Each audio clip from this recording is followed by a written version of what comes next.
Добрый день, дорогие друзья!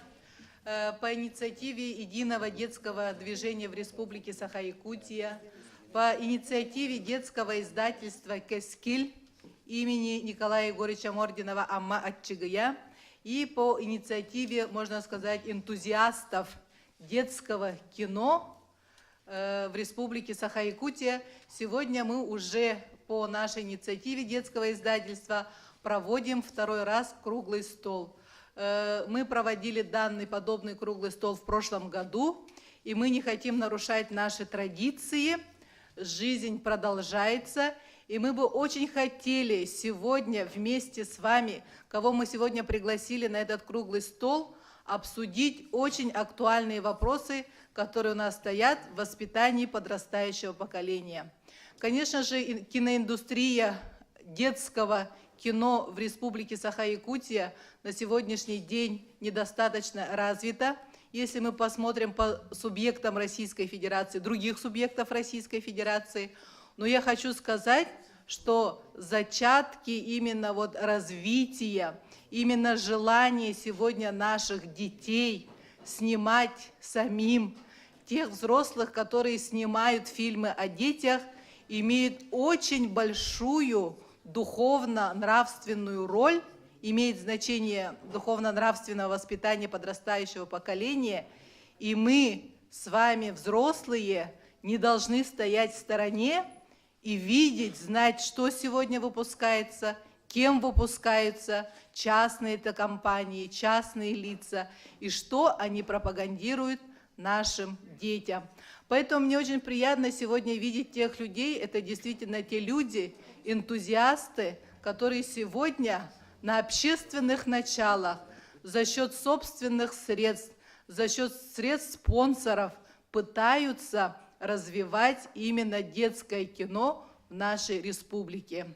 Я недавно разговаривала с человеком, который очень хорошо у нас в республике разбирается в кино и вообще, можно сказать, в киноиндустрии.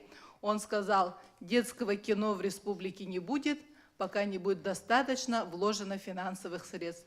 Ну, конечно, я с ним полностью согласилась, но несмотря на это, народ Саха, мы очень продвинутый, развитый регион, дети наши идут намного вперед нас, они уже находятся на 10-20 лет вперед, и сейчас век новых информационных технологий, поэтому хотим мы этого, не хотим, это будет развиваться. Ну, мы очень хотим, чтобы это все-таки развивалось под нашим с вами каким-то общественным, пускай будет, контролем. Это чисто мои вводные слова. И сегодня нас очень много, мы хотим все высказаться, хотим всех послушать, поэтому сразу предлагаю установить регламент до 3 минут со своими четкими конкретными предложениями.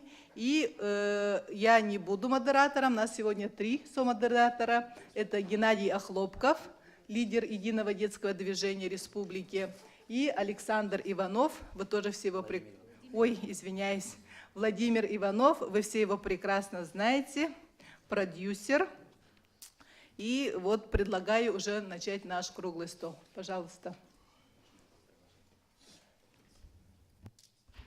Добрый день, дорогие друзья! Я сегодня представляю Единое детское движение «Стремление Джулур» под эгидой главы Республики Саха-Якутия, которое было создано в 2013 году в целях объединения всех разрозненных детских общественных объединений для того, чтобы создать государственную общественную платформу для развития детских социальных инициатив для воспитания наших детей. Получается, да? Но как мы пришли к киноискусству, я немножко расскажу. Просто мы как бы в основном работники детского движения являемся педагогами, но мы, на наш взгляд, фильм детский, да, детское кино, это является воспитательным инструментом. Да? То есть сегодня важно, на самом-то деле, оказывается, вот мы когда немножко с возрастом это понимаем, что важна среда.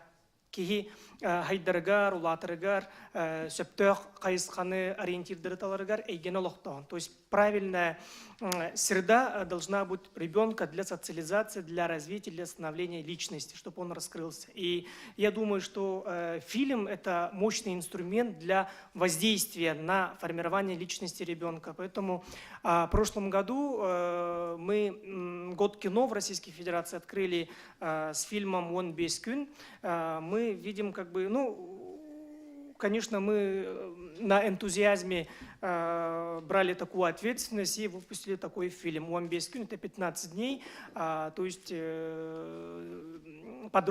студент, молодой человек попадает в детскую среду, и уже благодаря детям он становится другим человеком. То есть он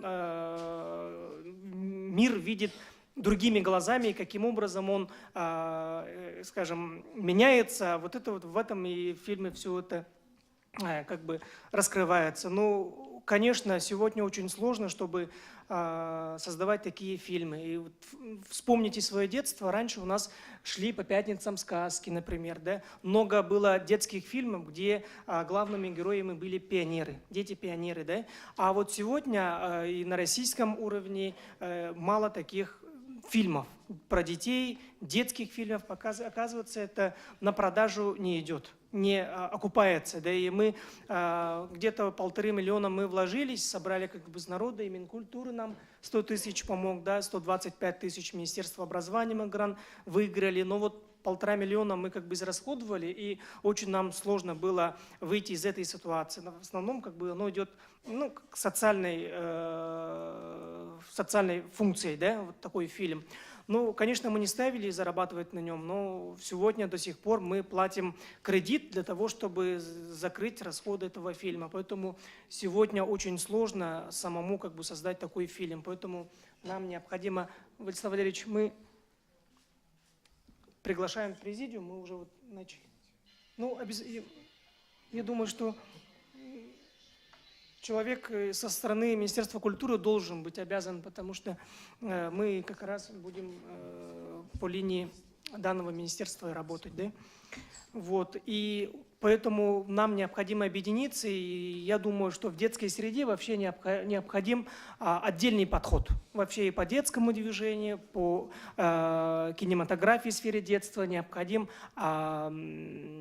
как бы двойной, скажем, да, двойная поддержка, потому что очень сложно как бы в этой сфере и зарабатывать, и чтобы это шло на закрытие расходов. Поэтому нам очень отрадно, что мы все сегодня собрались, и необходимо выстроить диалог, чтобы мы выработали какие-то алгоритмы, каким образом мы все будем дальше работать. И, наверное, все знают, что это необходимо, что это нужно. Зачем нам детей воспитывать у экранов телевизора, когда идет все с Запада, все со стороны США и так далее. Нам необходимо воспитывать в своих ценностях, российских, якутских и так далее. Поэтому призываю сегодня не говорить о необходимости поддержки, да, а каким образом мы и сами заинтересованные лица совместно с властью, как мы можем договориться и в этом направлении работу начать. В таком формате я призываю сегодня общаться и делиться мнениями. Может, кто-то опыт представит. Тут много молодых кинематографистов и в сфере телевидения, журналистики работают.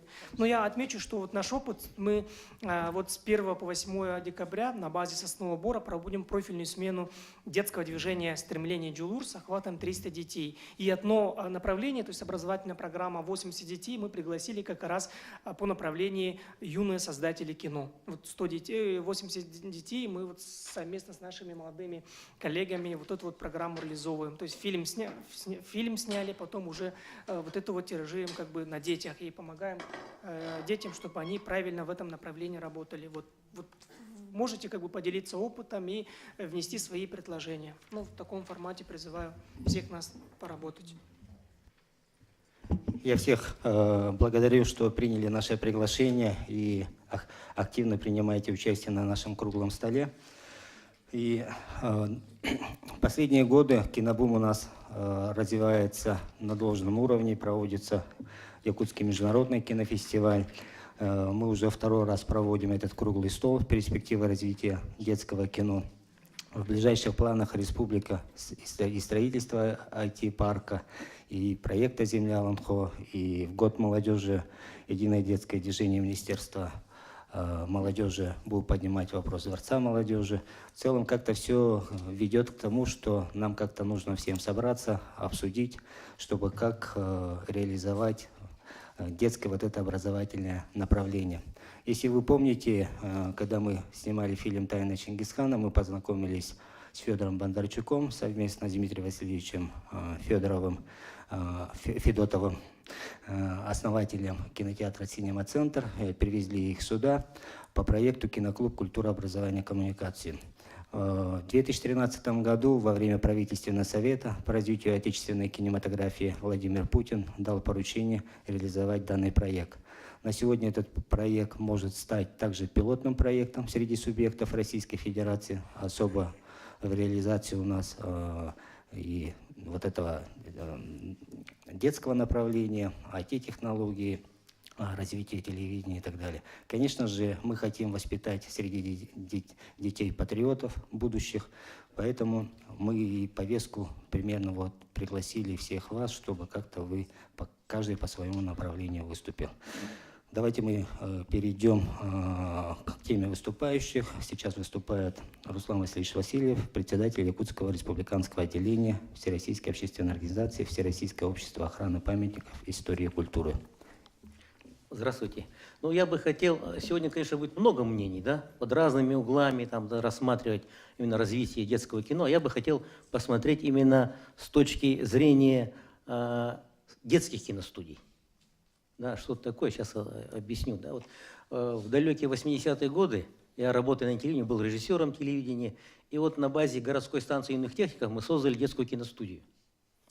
Подключился еще Вячеслав Семенов, всем известный, да, такой мэтр, наверное, скажем, тоже кинопроизводства. И мы стали работать, нам выделили какой-то инженерный блок, и мы своими руками провели полный ремонт, создали детскую киностудию, и с детьми снимали фильмы. И тогда не было видеокамер, а цифровых тем более. Это все снимали мы на кинопленку. 16 миллиметров кинопленка. И мы снимали не только игровые фильмы, но и мультипликационные фильмы. А представляете, мы с детьми это все и проявляли.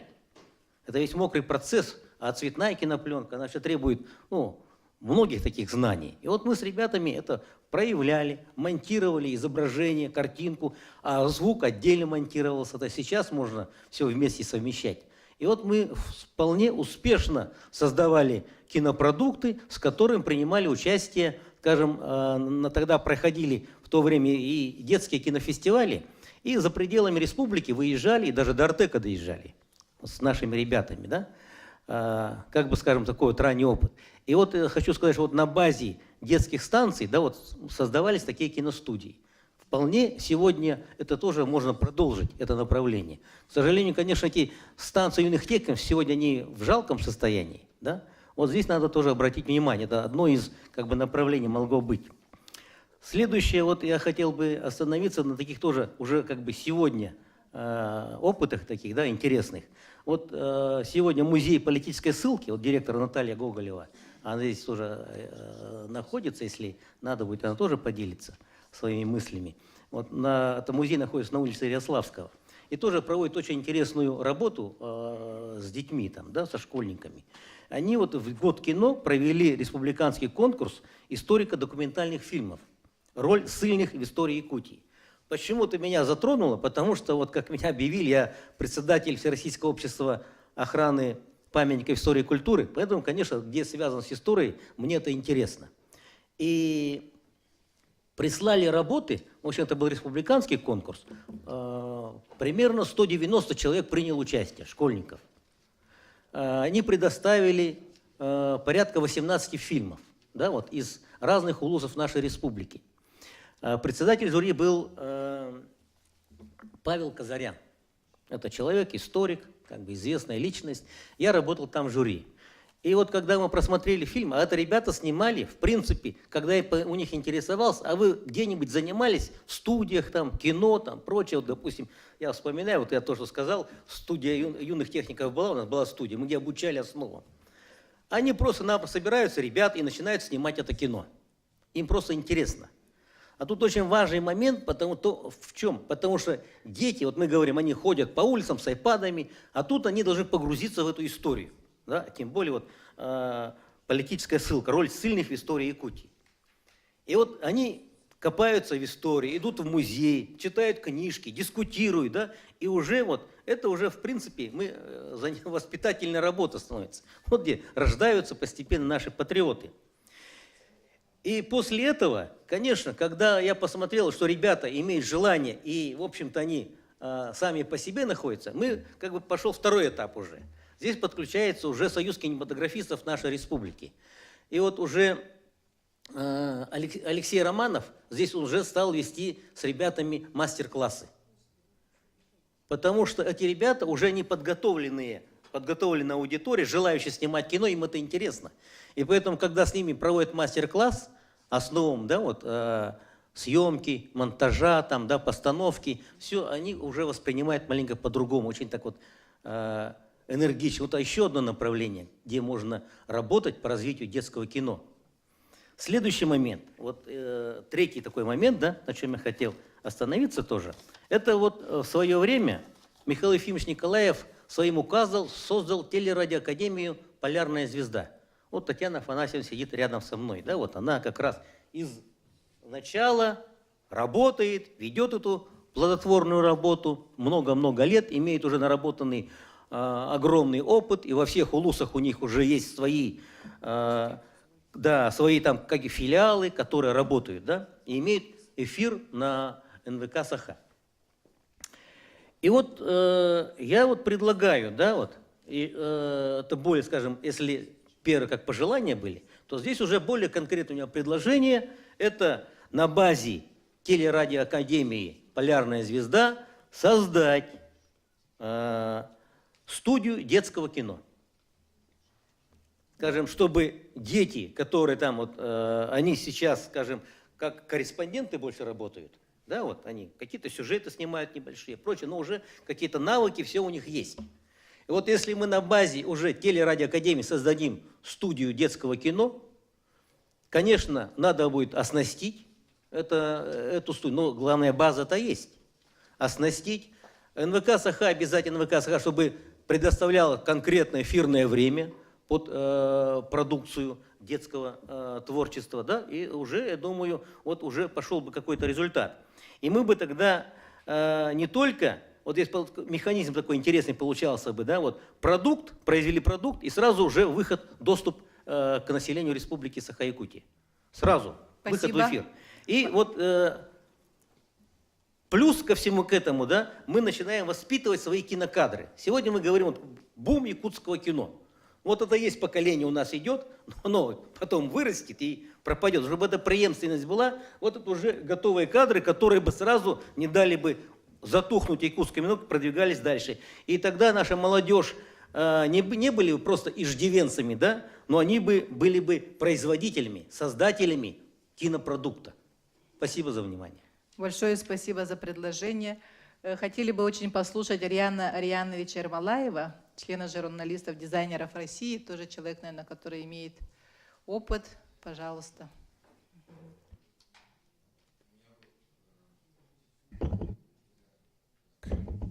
У меня есть презентационный материал, хотел показать.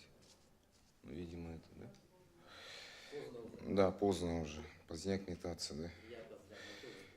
Да, ну, я вот о чем хотел коротко остановиться. Я, в принципе, не совсем как бы был в курсе темы круглого стола, поэтому вот у меня и тема немного, так сказать, мимо стреляет, да? Что применительно к теме, я что бы хотел сказать? Ну, во-первых, ориентирование. Вот,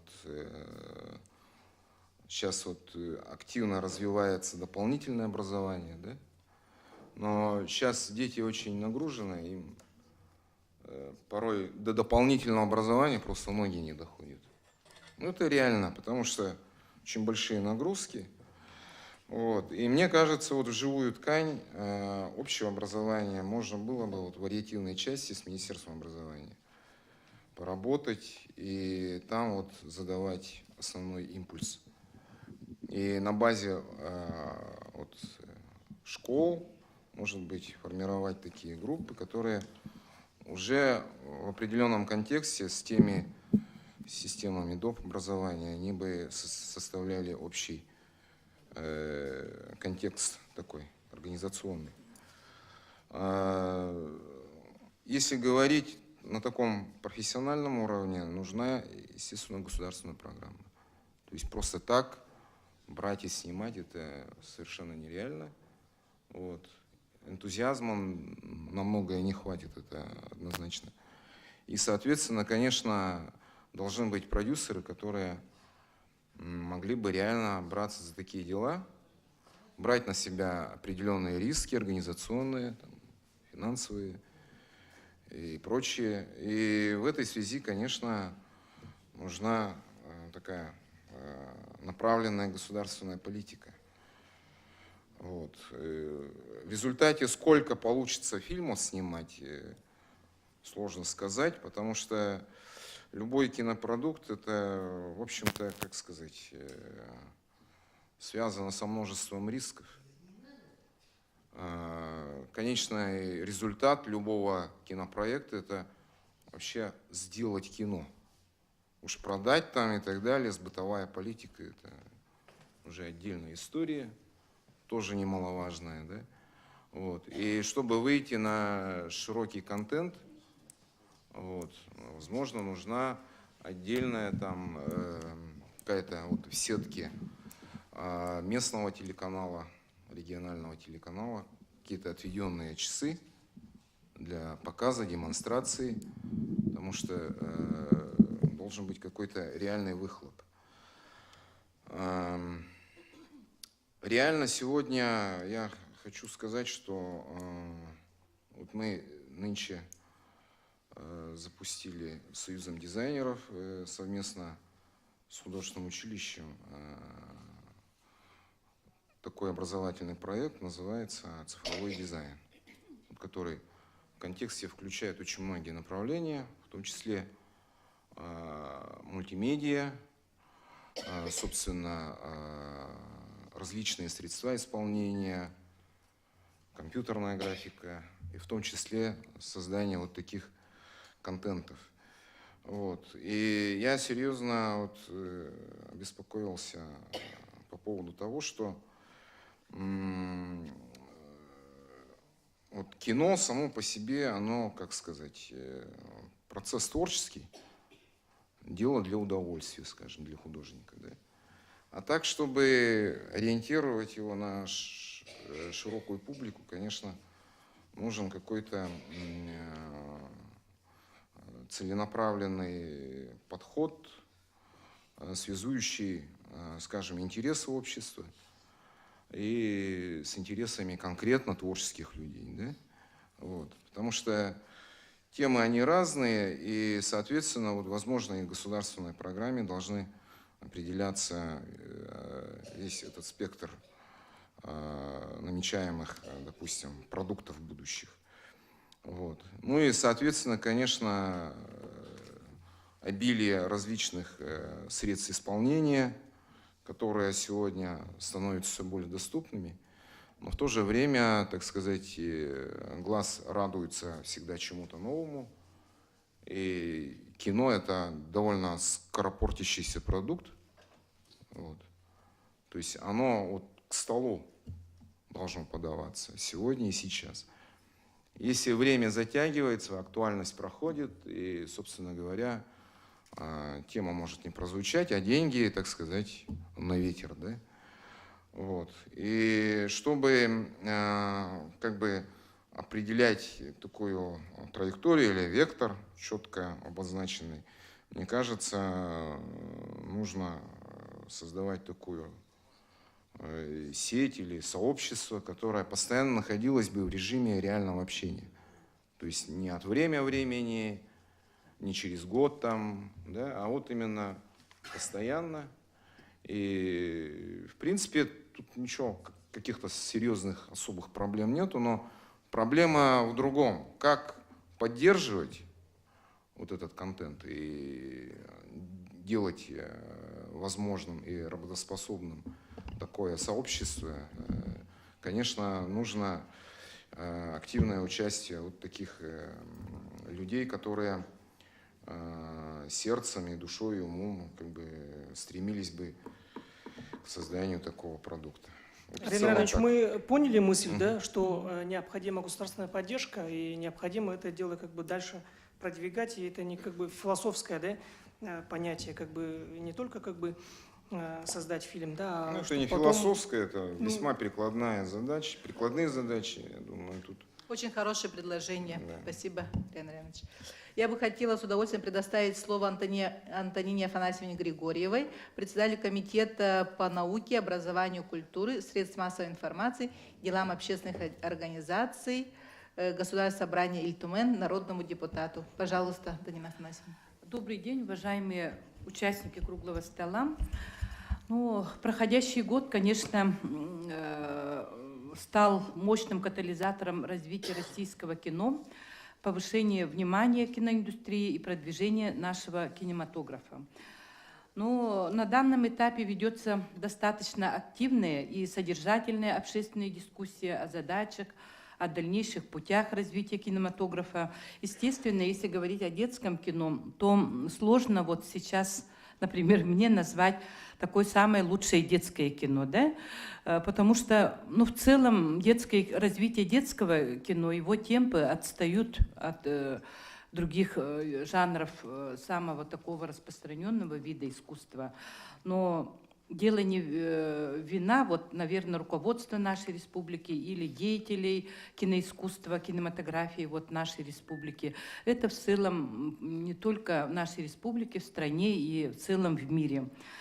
И, конечно, вопросы социальной ответственности кинематографистов, патриотической направленности, воспитательной роли кино, конкретных направлений поддержки со стороны государства сегодня остаются актуальными. И дело в том, что на самом деле вот на развитие кино в госпрограмме в прошлом, ну, за 2016 год предусмотрено как никогда много денег, 172 миллиона рублей.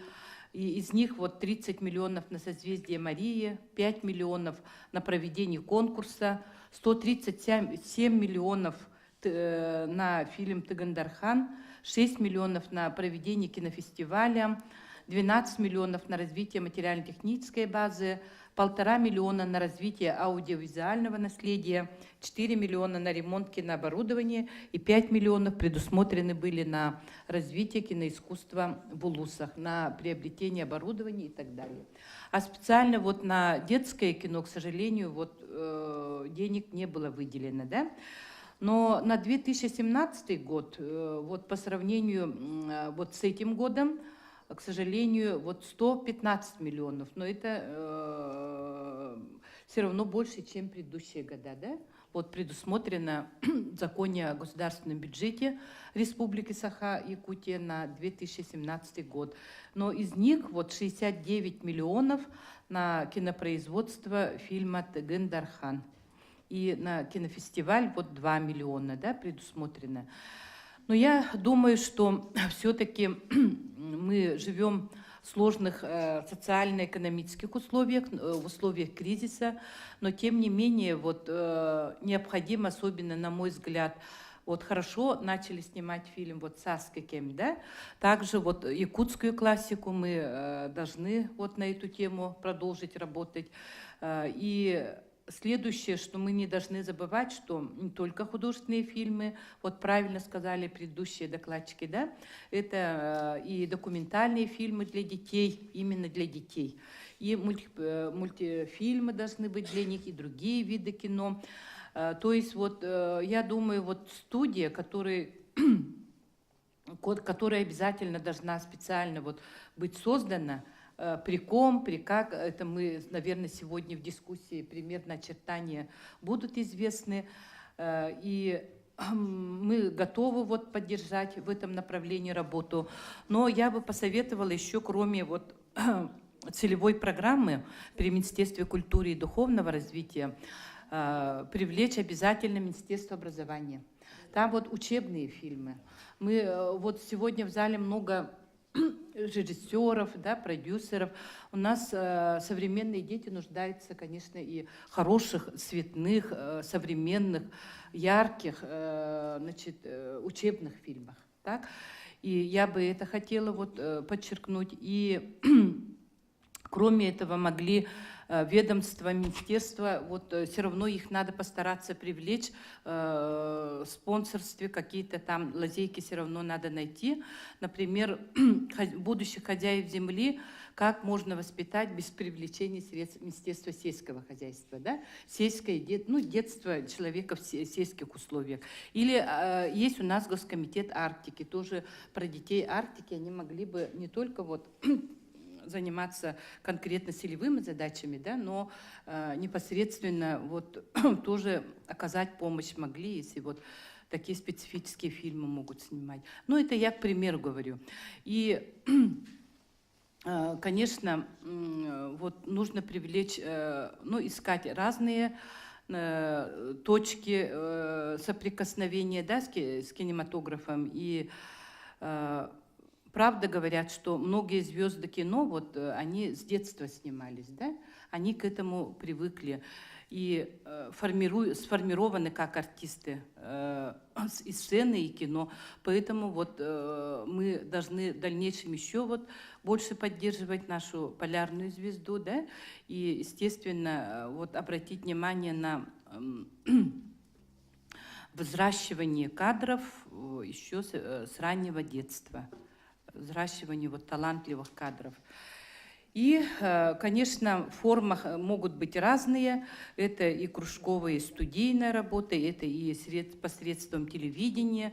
Но и, конечно, большую роль должны играть вот летние лагеря. Ну и в зимнее время у нас вот при Сосновом Боре, да, вот хорошие курсы идут, да, семинары идут. И я думаю, вот след обязательно должен всей вот этой работы обязательно остаться.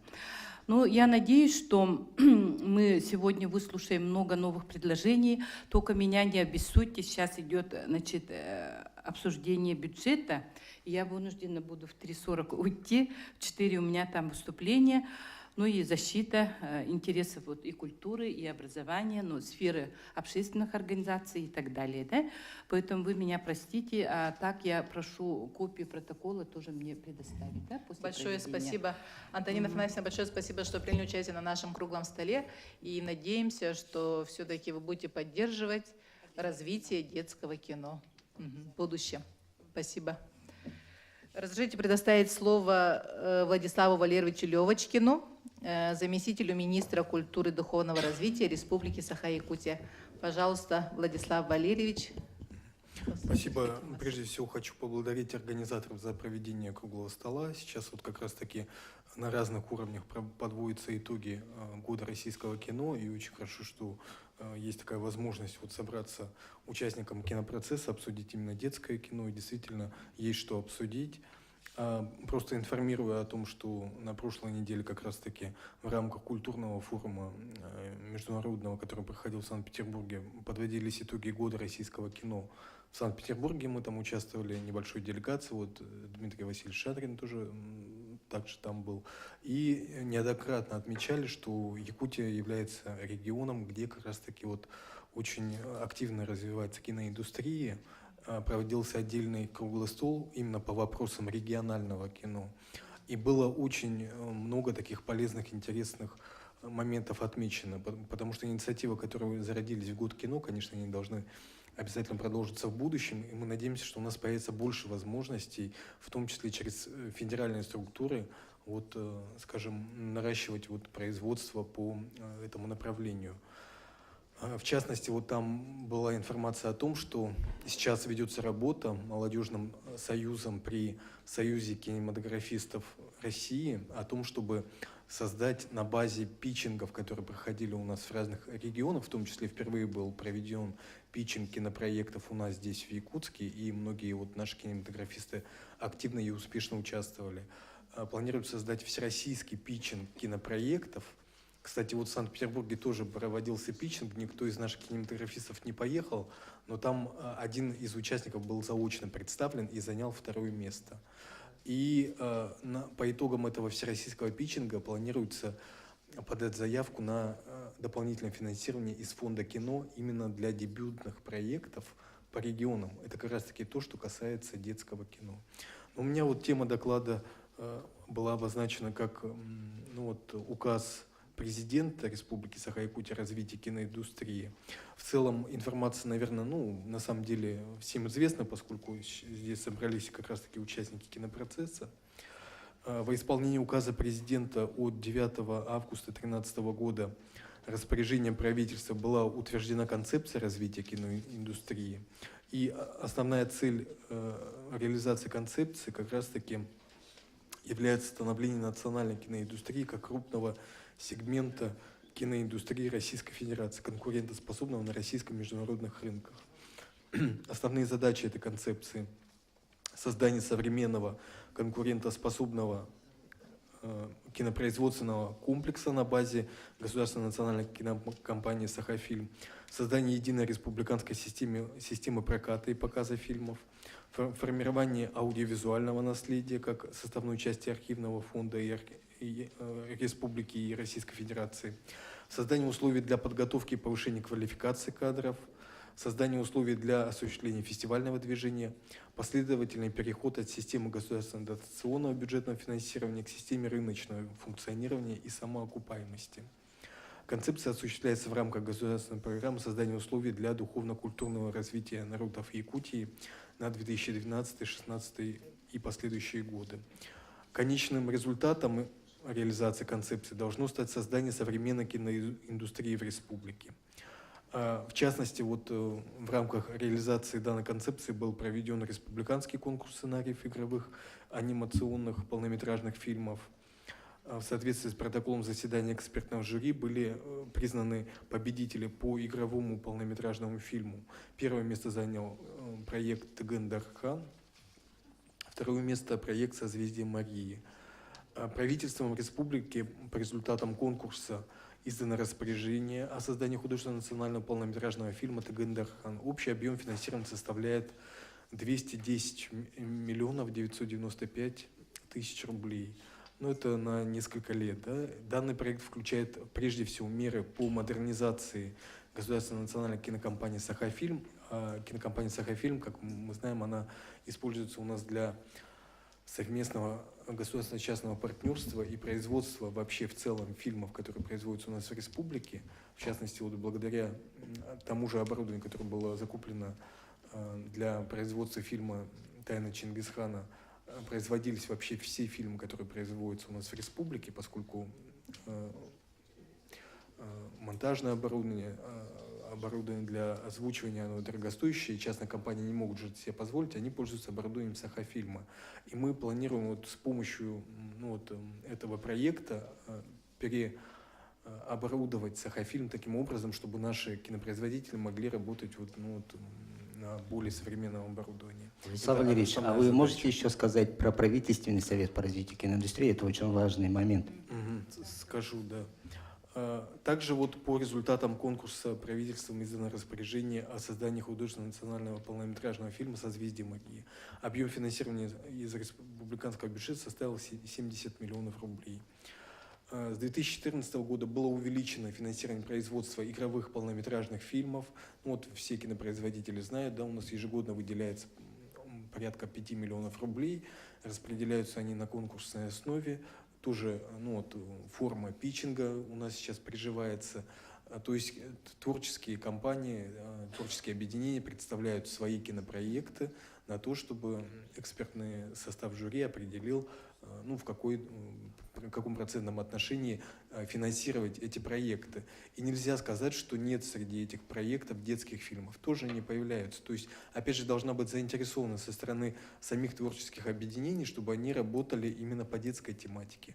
Вот, допустим, сейчас запускается очень крупный международный проект, вы знаете, да, Марьяна Скорбыкиной и Кустас Марсан, они работают над проектом фэнтези. Даже международного будет участие у них там.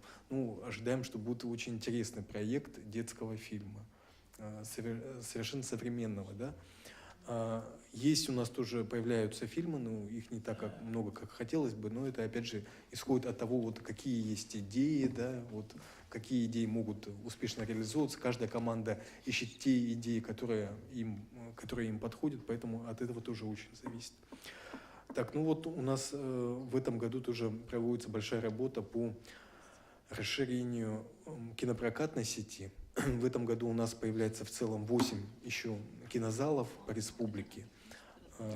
Очень большая работа проводится, очень сложная работа, поскольку там есть, необходимо, чтобы были обеспечены условия муниципального образования. И у нас по 3 кинозалам поддержал нас фонд кино, у нас федеральное финансирование. То есть в начале года нам говорили, что на эти цели у нас средств не будет, тем не менее мы изыскали и разными путями из республиканского бюджета, из федерального бюджета, где-то муниципалитет сам Спасибо закупает. большое. У нас много, все хотят высказаться. Большое спасибо, Владислав Валерьевич. Сейчас мы, наверное, предоставим слово заместителю министра по делам молодежи и семейной политики Республики Саха-Якутия Алексею Александровичу Щербакову, а потом все-таки перейдем к дискуссии, да, как вопросы, ответы, потому что так у нас время ограничено. Большое спасибо за информацию, но мы хотим, чтобы вы еще с нами до конца посидели, потому что, может, много вопросов. Спасибо. Добрый день, уважаемые участники круглого стола, уважаемые друзья. Да, действительно, тема очень интересная, перспективы развития детского кино. Сейчас уже обозначили некоторые, скажем, постановочные проблемы, да, это и то, что, развитие отечественного кинематографа испытывает проблемы, да, и то, что, скажем, американские фильмы, в принципе, европейские, в частности, американские фильмы весьма популярны, да, и не зря они ведь все-таки используют высокие технологии при создании, при снятии фильмов. Что же касается именно развития детского кино в республике, то хотелось бы отметить, что Министерством по делам молодежи и семейной политики в данном направлении поддерживается работа только в том плане, что у нас есть субсидии детским движениям, детским организациям, которые в том числе снимают фильмы, да. К сожалению, субсидия, она вообще небольшая, и дело в том, что она разделяется на все детские движения, на все детские организации, которые ведут деятельность вот по всем направлениям человеческой деятельности, извините за тавтологию. Но все же в продолжении темы хотелось бы подметить тот факт, что, как вы знаете, в сентябре этого года Егор Афанасьевич Борисов, наш Элдархан, объявил следующий 2017 год годом молодежи. И здесь, конечно же, стоит у нас вопрос молодежи всей республики. Это по созданию Дворца молодежи, где молодежь хотела бы собираться, черпать идеи, делиться. И, соответственно, уже были предложения, чтобы там были павильоны по снятию фильмов, либо если не павильоны, то хотя бы предоставлены помещения, где ребята могли бы монтировать, да, скажем, я вот просто не совсем силен в терминологии, монтировать фильмы. Но сейчас, к сожалению, данное предложение не может быть поддержано ввиду определенных обстоятельств, но все же такое мнение и такие предложения в наш адрес поступают. Здесь, мне кажется, что нам необходимо вообще всем, я имею в виду, да, делать упор на, привлечение детей к созданию фильмов. Это могут быть и не высококачественные, полноценные, полнометражные фильмы, начиная вот с вайнов, которые они сами снимают, выкладывают в социальные сети, до каких-то вот небольших вот социальных роликов и, скажем, короткометражных, там каких-то, может быть, тематических фильмов, которые, в принципе, уже снимают на уровне муниципальных образовательных учреждений. Но все же здесь нам необходимо как-то им помочь, чтобы это было действительно интересно для всех, для всего круга, да, по крайней мере, для тех ребят, которые являются их ровесниками, сверстниками, потому что, допустим, когда предоставляет какой-то материал, он бывает интересен только определенному кругу лиц, это вот узкому, да, это те ребята, которые сняли, и, соответственно, их друзья. А нам вот необходимо как-то вот скооперироваться, скоординировать и вот предоставить им какую-то методическую помощь. Вот в этом плане, я считаю. Спасибо, у меня вот такие предложения, спасибо. Так, Алексей Александрович, я думаю, что очень правильно заметил, что у нас как бы два направления, то есть профессиональное детское кино и любительское, да, то есть дети, когда вот сами снимают и приобретают какой-то социальный опыт. Я вот хочу поприветствовать наших детей, участников профильной смены «Юные создатели кино» нашего движения. И дискуссию хочу вот начать именно из детских запросов. Что они хотят, каким образом хотят развиваться. Кто из вас смелый и кто скажет первое слово?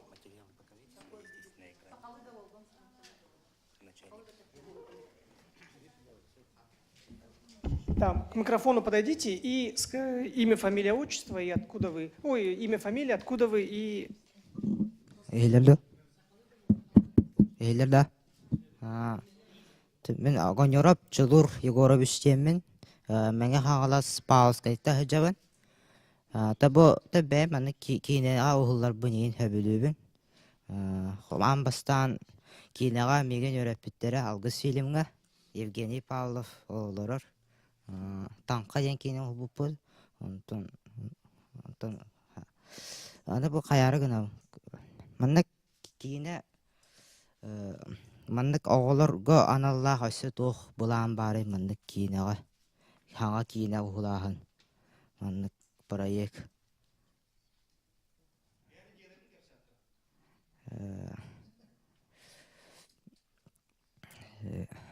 Мандык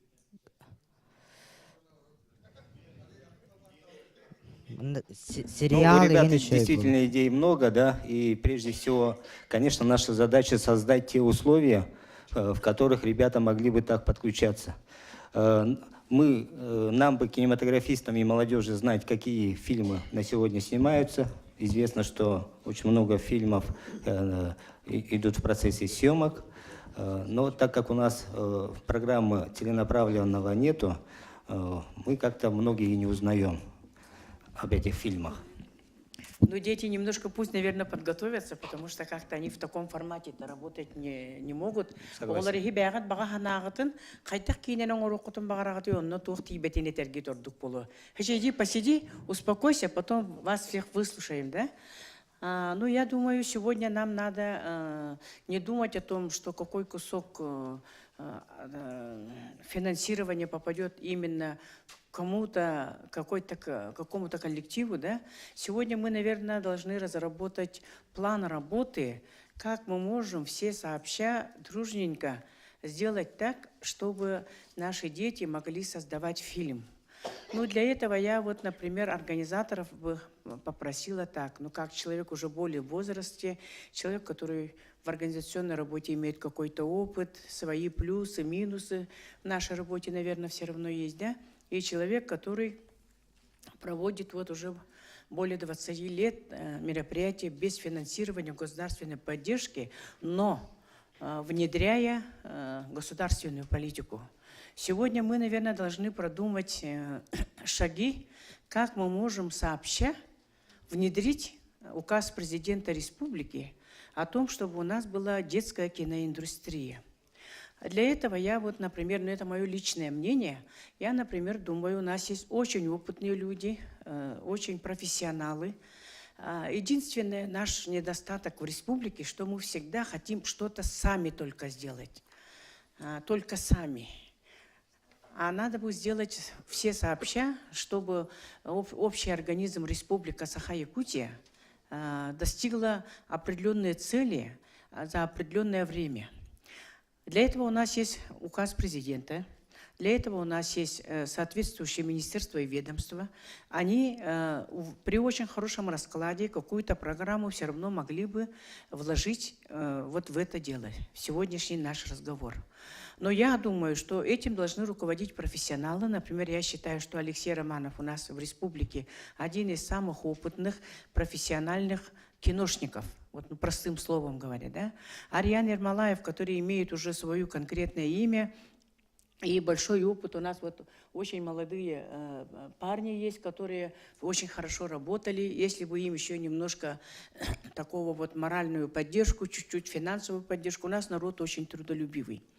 Для создания детского кино, чтобы оно имело очень хорошую основу, я предлагаю просить Республиканский медиацентр проводить мастер-классы на всю республику под руководством, допустим, Алексея Семеновича, чтобы он контролировал, регулировал, кого приглашать. И детей на местах, у всех в каждой школе есть компьютерные классы. И через скайп-общение, которое особо больших затрат не имеет, вначале научить детей каким-то конкретным основам, как делать фильм. Без этого, да, вот мы их учим, но кроме этого каждый по своей сфере пусть объявляет конкурсы, допустим.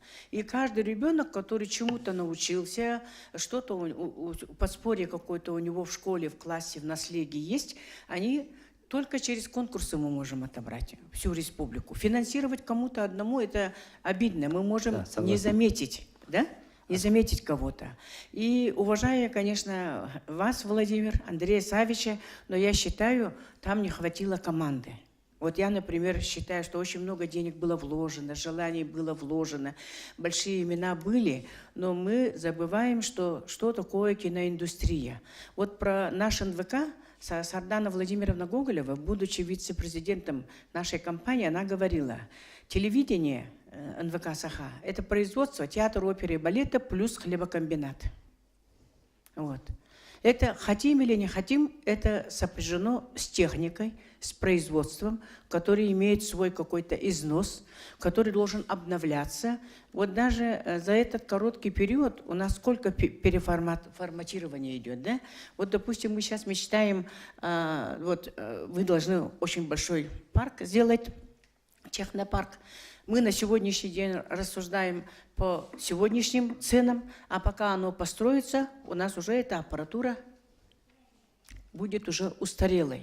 Поэтому как-то вот экономическую команду, я думаю, тоже надо подключить обязательно. И вот Ариан очень хорошо сказал, что должна быть очень сильная продюсерская группа. И мы должны все Алексею Семеновичу помогать, кто чем может. Я думаю, все равно во главе должен стоять он, так как у нас есть союз кинематографистов. Союз, он общественная организация. Забывая все личные амбиции, мы должны все подключиться под его руководством. Кто-то в продюсерскую группу, кто-то в техническую группу. И, конечно, все Татьяна Афанасьевна, софинансироваться. да, согласен Я, абсолютно с например, вами. так считаю. Скажите, сколько у вас филиалов по республике, с которыми Ну, вы работаете? Мы работаем по всей республике. Но у нас получается... В каждом улусе у Да, вас? в каждом улусе. Но у нас получается все это на общественных началах. Вот. У нас в НВК, например, вот Лена Петровна очень хорошо организовала конкурсную программу там детских фильмов, но тоже человек по своей инициативе, кто как может, кто влез под дрова. Там по профессионализме пока говорить рановато. Но для того, чтобы была какая-то профессионализм какой-то, обязательно нужно, чтобы мы использовали медиацентр для того, чтобы обучить всю республику, детей, всех желающих. Я думаю, что это в наших силах, да, Анжела Егоровна? Конечно, любая передача, любое кино без музыки не может быть, поэтому «Полярная звезда» тоже очень перспективное направление, оно работает давно. И поддерживаю идею, что должно быть такой мультимедийный центр, где должны быть также у нас и ассоциация продюсеров. Ну, это дело еще будущего. Дело в том, что продюсеры — это менеджеры, которые вот собирают вокруг себя группы, реализуют проекты. И в последние годы достаточно эффективно продюсеры работают, да? Уже и Марианна Скрыбыкина, и то, что наш фильм «Тайна Чингисхана», многие, наверное, не знаете, сейчас показывают в 56 странах до сих пор. Это самый долгоиграющий проект на сегодня. Мы сейчас ждем также отчетов американской компании. Ну, это еще дело времени, мы посмотрим. Давайте мы как-то сейчас очень можно быстро... вот вопрос, да, НВК Саха, вот Татьяне Афанасьевне и Елене Петровне, да? Мне, ну, может, мне так кажется, или кто-то мне об этом сказал, и вообще в республике должно развиваться как бы продюсерское телевидение, да? И можно же вот создать детский продюсерский центр. Это возможно? Но это надо... В 2015 году и в 2016 году к нам приезжает с государственной телерадиоакадемии значит, Останкино из Москвы, значит, продюсерский центр, и проводит обучение. Это второй год у нас проходит обучение, да, телеакадемии. Так, и вот совсем недавно приезжала с ТНВ, татарское телевидение, главный продюсер Айтуганова. Она тоже проводила вот обучение продюсеров. Ну, в продолжение я хочу сказать о том, что, раз уж я начала говорить, да, значит, мы вообще вот говорим за этим круглым столом, я так думаю, вообще об отсутствии вообще детского контента. Именно детского якутского контента, потому что, значит, работая в этом направлении, в детском направлении, в детском вещании с 2008 года, значит, мы задумались о том, как создавать местный контент, национальный контент. И мы, значит, вокруг себя начали собирать идеи. И, конечно, тогда был очень особый интерес к детским фильмам. Везде создавали фильмы детские. Вот. И вот один из энтузиастов, Захар Никитин, тогда он был главой населения Тарат Мигин-Кангаласского улуса, он открыл детский лагерь кино «Кюлюмен». И вот он пришел к нам, мы как-то вот с ним сошлись в том, что надо создать лагерь кино и телевидения. Это в 2008 году был первый лагерь республиканский кино и телевидение, который был создан вот на базе значит, Мигин-Кангаласского улуса в населении Тарат. И мы 2 года проводили этот сезон. И вот за это время мы сняли более 20 короткометражных фильмов, ток-шоу на социальные детские проблемы. И продолжая вот это, мы в 3-й год, нынче будет 8-й год, мы, значит, каждое лето студия «Сергелях» проводит сезон кино и телевидения в лагерях Кискиль и Сосновый Бор. И мы создали таким образом своими силами наших детей, значит, в смене у нас бывает 40-45 человек, где-то около 40 короткометражных фильмов и, значит, 2 сериала, детских сериала. Почему? Потому что вот действительно вы говорите о том, что у нас нету, если говорить вообще, вот обобщить те проблемы, которые есть в создании детского контента, то я думаю, что здесь самая главная проблема – это отсутствие централизации какой-то, да? То есть мы работаем хаотично. Очень много талантливых людей, режиссеров, сценаристов и так далее. Хотя самая главная проблема – это вообще отсутствие хороших сценариев. Потому что сценарий детский, он должен быть очень интересным, очень крутым для детей, да, и очень таким вырванным прямо из их реалий их жизни. Тогда только это будет интересно для детей, но при этом не переходя грань дозволенного. Вот. То есть чувствовать тот самый срез, который необходим, актуальный срез, который необходим именно для этого возраста, именно в это время, в этот миг, здесь и сейчас, как мы говорим. Вот это именно интересно для детей, для молодых людей. И, значит, самая еще главная проблема – это вот отсутствие у нас централизованного такого подхода к анимации, анимационных фильмов и вообще вот создание компьютерной, значит, графики вот к этим фильмам, потому что это самая важная составляющая детских фильмов. Вот. А такие ребята у нас есть, очень талантливые, они тоже абсолютно не сосредоточены, они тоже не централизованы. Вот. И вот если мы говорим о том, что вот это все есть, то мы, чтобы устранить вот это все, как вы говорили выше, должен быть вот такой очень подход, очень умный, толковый, вот, ради наших детей. И я думаю, что в этом плане, значит, создание, наверное, такого кластера, вот это мы говорили уже, мы носимся с этой идеей давно уже, вот, такого кластера своеобразного, который бы стал партнером государства в воспитании подрастающего поколения, кластер такой детского контента, где бы мы собрали то лучшее, которое есть вообще вот именно по содержанию для наших детей. Вот. Ну, об этом я говорю, потому что у нас очень много студий детских. Вот как по нашим подсчетам, улусных студий телевидения детских сейчас в настоящее время 36, которые сейчас действуют, которые работают, с которые нам отправляют свои сюжеты.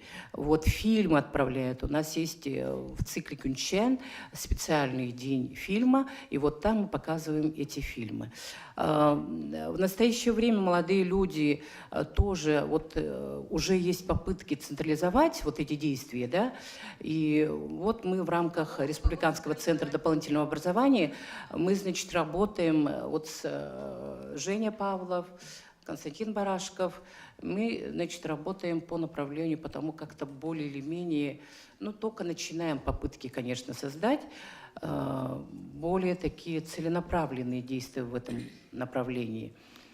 А вот, в целом ну, у вас есть концепция какая-то, вот как-то, чтобы общественный совет бы нам создать, да, при Министерстве культуры, возможно. У нас же есть и правительственный совет по концептуальный развитию подход индустрии. в этом вопросе – это самое главное, то, к чему мы вообще вот идем сейчас. Владимир, да? мне кажется, вот, узкий в одно министерство не надо. Это должно быть республиканское, вот как вы говорите, продюсерский центр, который бы не зависел ни от какого министерства. Татьяна Афанасьевна, чтобы да, он не был карманным. Да, Татьяна Афанасьевна, Да, мы как раз об этом потихоньку будем переходить.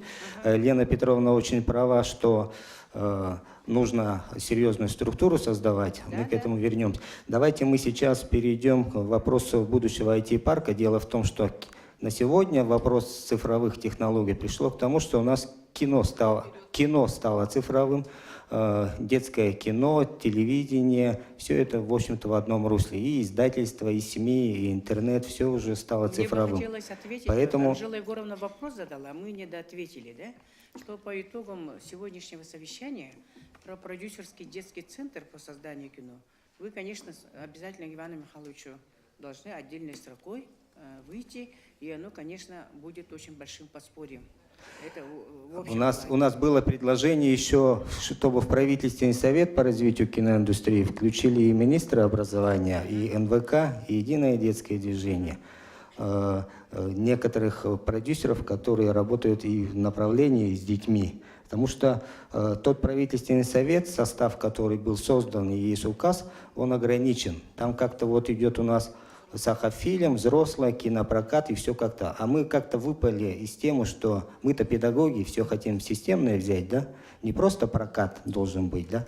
Но еще должен быть вот производство и работа с детьми и студиями. Поэтому, Анатолий Аскалонович, пожалуйста. И наверху операторов просим вас включить ролик «Земля Олонхо». Слушаем. Там презентация IT-парка «Земля Олонхо». Не, на самом деле этот ролик, звук, наверное, надо убрать, я буду рассказывать просто, чтобы он параллельно шел. Времени очень мало.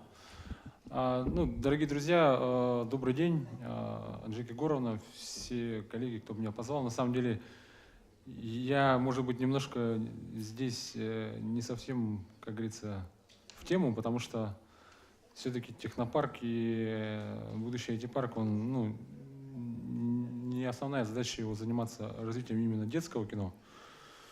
Вот. Мы больше про коммерциализацию, то есть про бизнес-историю, то есть там, где люди будут зарабатывать деньги,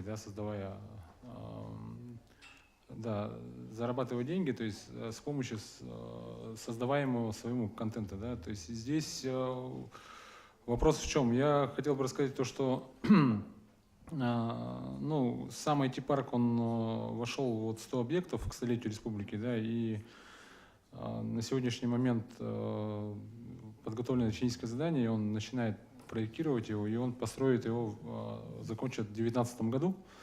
Вот. И то есть основная задача, вот мы сегодня говорим о том, что мы находимся, Якутия сама находится далеко от рынков сбыта, да, и с помощью вот IT-технологий, с помощью IT-продукции мы должны к 2030 году объем ВРП, валового оригинального продукта, достичь до IT-технологий, до IT-продукции до 15%. Да?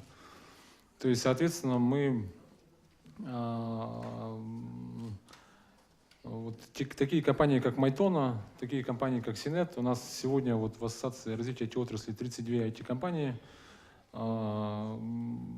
Мы должны способствовать тому, чтобы эта отрасль развивалась в направлении экспорта. Да? То есть мы должны говорить об экспортно-ориентированной продукции. И вот сейчас просто, если говорить про детское кино, я как бы пытаюсь как-то немножко рельсы перетащить на детское кино.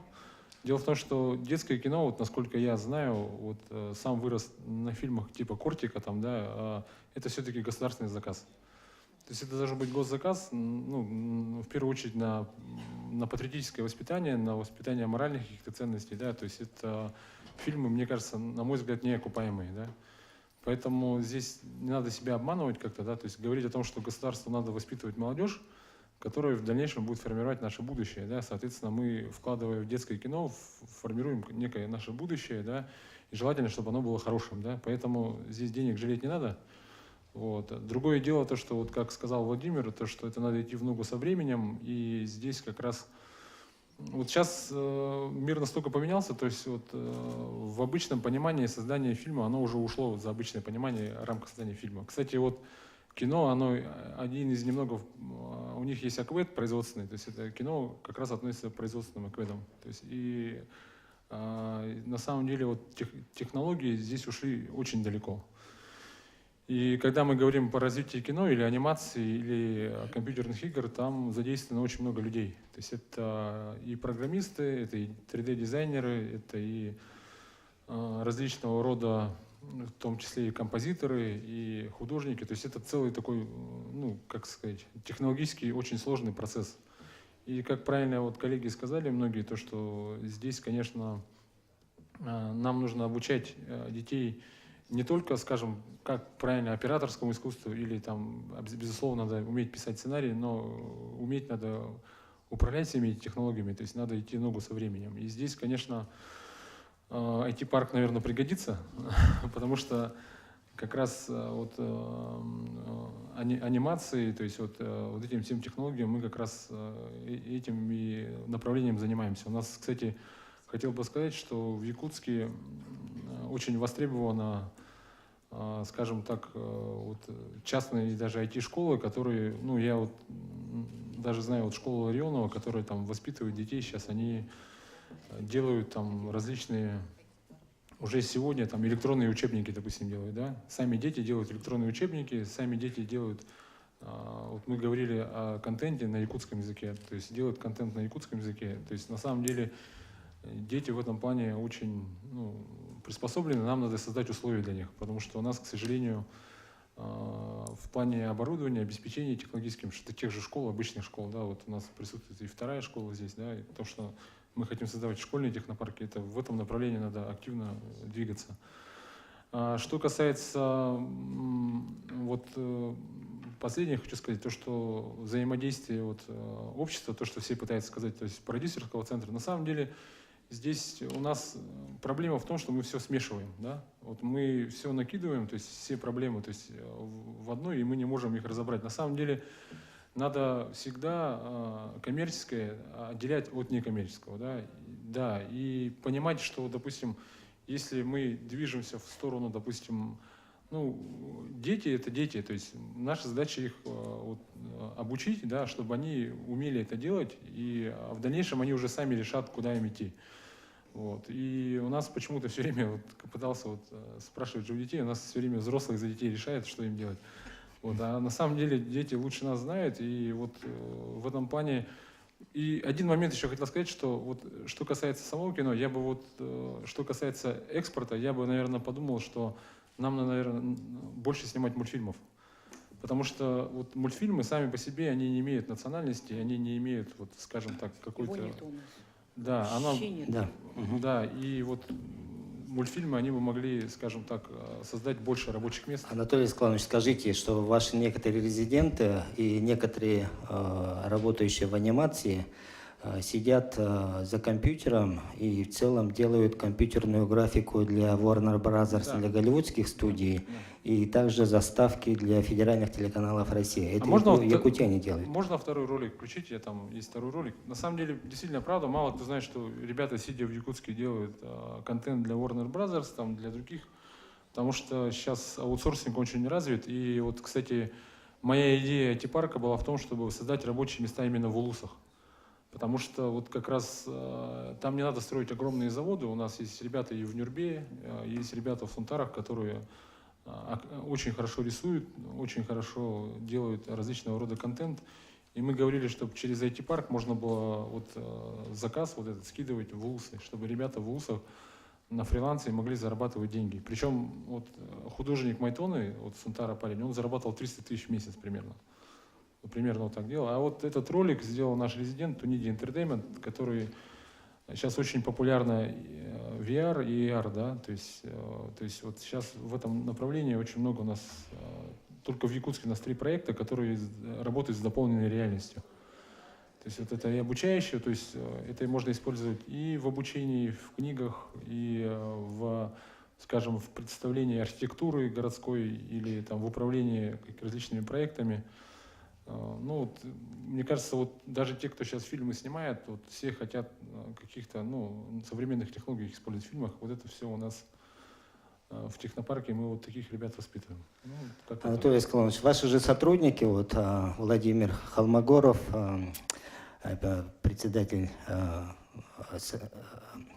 как у вас правильно, развитие ассоциации IT-отрасли, говорил о том, что все, что будет строиться в IT-парке, это железо. Но чтобы все это заработало, нужны креативные люди. Именно мы здесь с вами все и собрались, кто работает и в области телевидения, и издательства, и кино, и всего. Вот использование IT-технологий, у нас есть уже один такой пример. В данном направлении работы у нас Нюргун Николаевич Иванов. онлайн-кинотеатр «Сахамуви». Может, несколько слов все же скажем. Многие продюсеры, сейчас снимая фильмы, передают ему на сайт и платный контент. И этот якутский фильм могут смотреть и в Австралии, и в Америке. Это очень серьезно дает повод для продюсеров обратить внимание на новые технологии. Здравствуйте. Раз, два, три. Здравствуйте, уважаемые участники круглого стола. Ну, я буду краток. У нас проблема у продюсеров, у производителей одна, да? Вот фильм вышел в прокат, DVD, все, потом куда девать? Ну, бывают случаи, что даже пропадали харды, там что-то куда-то DVD сломался или что-то. Мы старые фильмы, допустим, кое-как, некоторые еще и не нашли правообладатели, а то, что нашли, допустим, в DVD качестве, да, это уже не HD качество, которое сейчас, вы поняли, да? Так, идея простая, да, вот что делать после проката и релиза DVD? Естественно, создать какую-то вторую площадку альтернативную, да, чтобы там хоть как-то зарабатывать, или же хотя бы, чтобы не забывали этот фильм, чтобы кто-нибудь, сразу, чтобы в любой точке мира взял и посмотрел фильм. Вот, пользуясь случаем, хотел бы еще правообладателям сказать, чтобы нашли старые фильмы, которые пропали, может, где-нибудь лежат.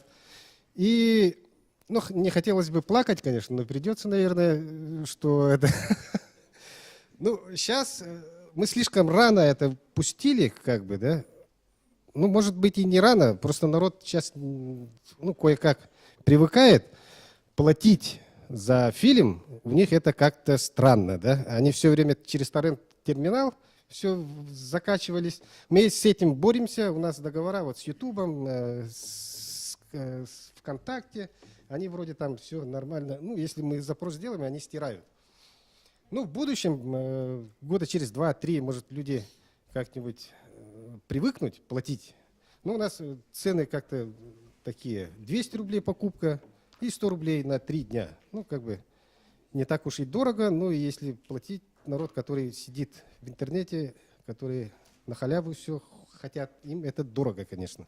На будущее надеемся, что эта площадка заработает так, как мы хотели.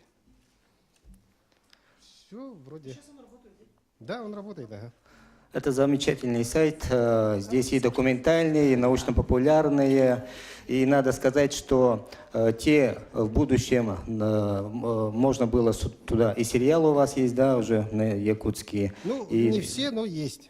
Да, кстати, я думаю, оно будет расширяться. И, возможно, даже на российский уровень можно было бы выводить с развитием нашего IT-парка, чтобы... вообще в контент тюрко-монгольских народов, детских народов, как-то национальных субъектов.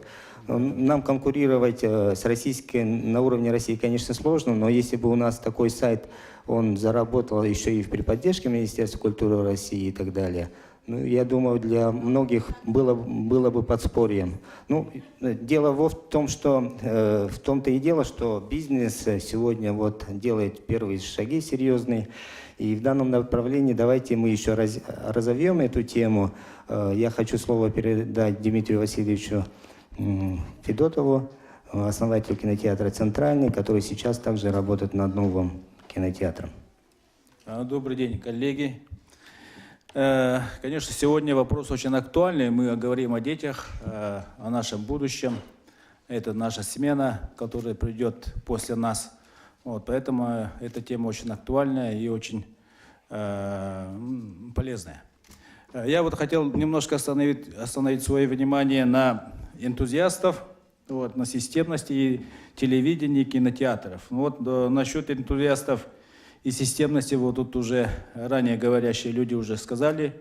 Я, в принципе, с ними очень согласен. Здесь мы собрались в основном люди-энтузиасты. Все мы оттуда вышли.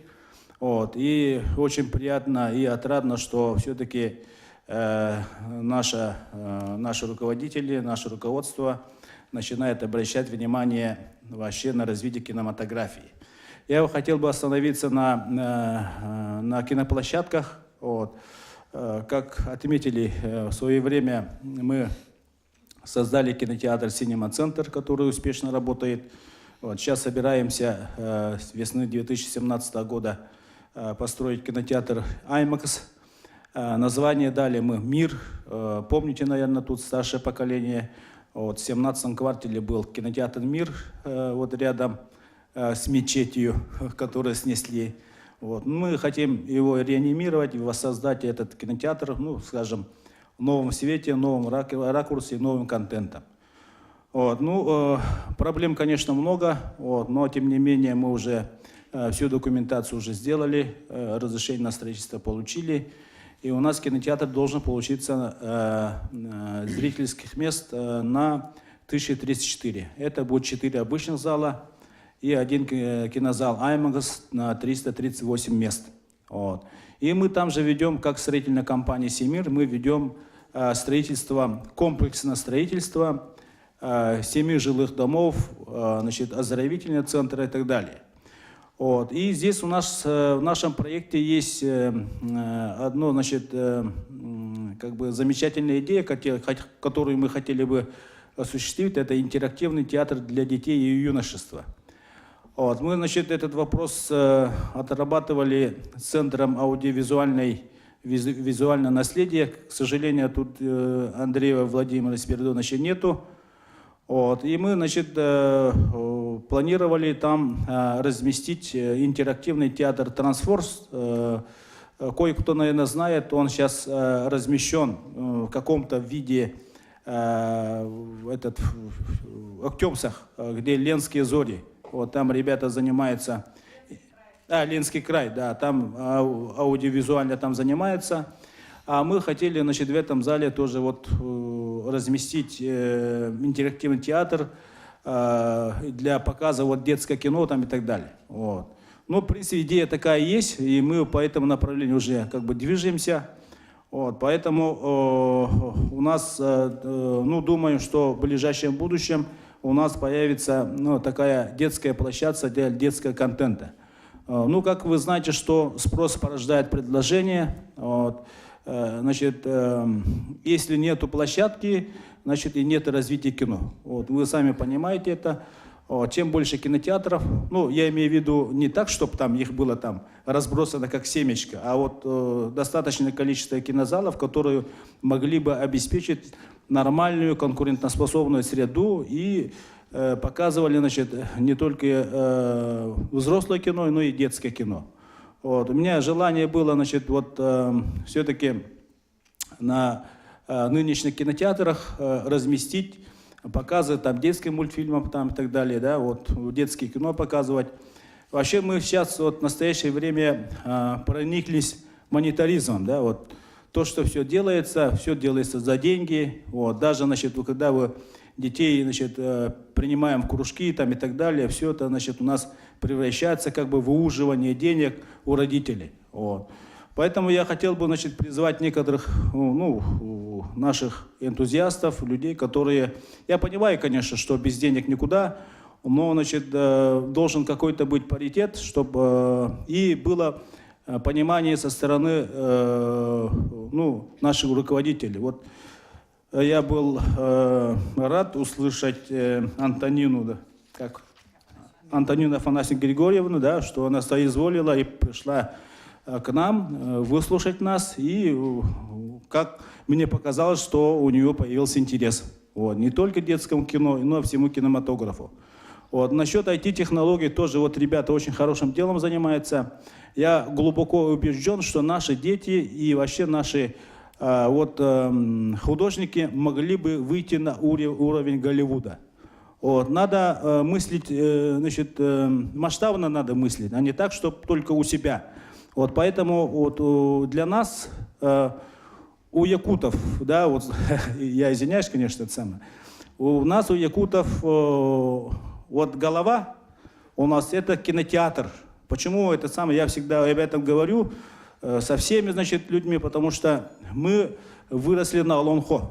Вот. Ну, вы понимаете, да, вот 7 месяцев зимы, вот возле Камелька, сидя, значит, Олонхосуд читает, поет Олонхо, да. А мы все это образно воспринимаем. Я вот служил в армии и удивлялся, почему, значит, вот из Якутии солдаты все писари и художники. Вот.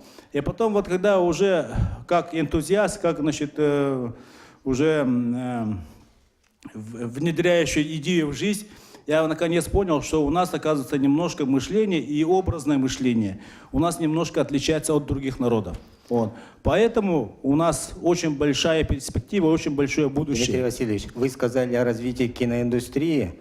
И прежде всего, прокат, кинопроизводство — это настолько должны плотно работать, чтобы действительно мы Вот в некоторых регионах все же кинопрокат пришел в бизнес, и они эту территорию освоили, и в итоге у них сейчас нет возможности развивать свое кинопроизводство. Это вот беда для некоторых регионов национальных.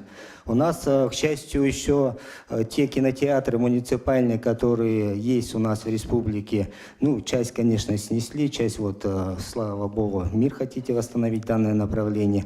Кинотеатр Центральный, Лена, у нас есть муниципальный. Во многих регионах, в городах они стоят все в центре. Это же была пропаганда в советское время, кино-то. Поэтому они очень выгодно стоят. И с появлением сейчас, с приходом бизнеса многозальных кинотеатров, к сожалению, идет к тому, что однозальники, двухзальники начинают вымирать в регионах. У нас это еще предстоит. Поэтому у нас уже бьют колокола, поэтому, с одной стороны, хотелось бы обратить внимание, чтобы государство совместно с бизнесом все же пошли к нам навстречу по созданию такого государственного частного партнерства. Дмитрием Васильевичем, когда Бондарчука и Эдуарда Пичугина сюда привозили, мы ставили вопрос, чтобы в проект «Земля Олонхо» там сделать серьезную структуру вокруг и будущего IT-парка и так далее. У нас все это было на слуху. Конечно же, пожелание, конечно, Дмитрия Васильевича, если возрождать кинотеатр «Мир» — это большое дело, но если бы еще все же... Сейчас я заговорю о другом еще проекте. Дело в том, что сейчас речь идет о строительстве этнокультурного центра «Конгресс-холла».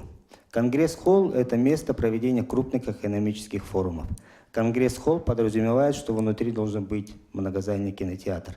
Конгресс-холл подразумевает, что он будет слит с торгово-общественным пространством. На сегодня мировой бизнес строится вокруг торгово-общественных пространств, и внутри театра Олонхо у нас был IT-парк, дворец молодежи, тоже бы хотелось видеть. Давайте я закончу, да? Володя, мы собрались тут по развитию детского кино или по... Да. Ну, Алексей Семенович, дело в том, что дворец молодежи и телевидение мы хотим все же все сместить вокруг, ближе к IT-парку. Поэтому, конечно, в будущем нам предстоит создавать некие общественные советы, чтобы наиболее выгодно взять рельсы для развития киноиндустрии. Ну и еще заключение скажите, Дмитрий Васильевич. Так, ну я еще бы хотел обратить внимание на системность, да, о чем в зародыше вот сегодня говорили. Все должно быть планово и все должно быть системно.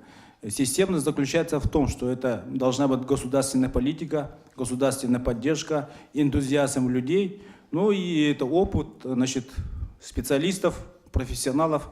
Вот если мы соберем, значит, 3 кита в один равнобедренный треугольник, мы, наверное, достигнем своих каких-то результатов. Совершенно верно. Поэтому Спасибо. мы, говоря о киноиндустрии, давайте перейдемте к Дмитрию Васильевичу Шадрину, потому что киноиндустрия без сахафильма, в общем-то, нет будущего.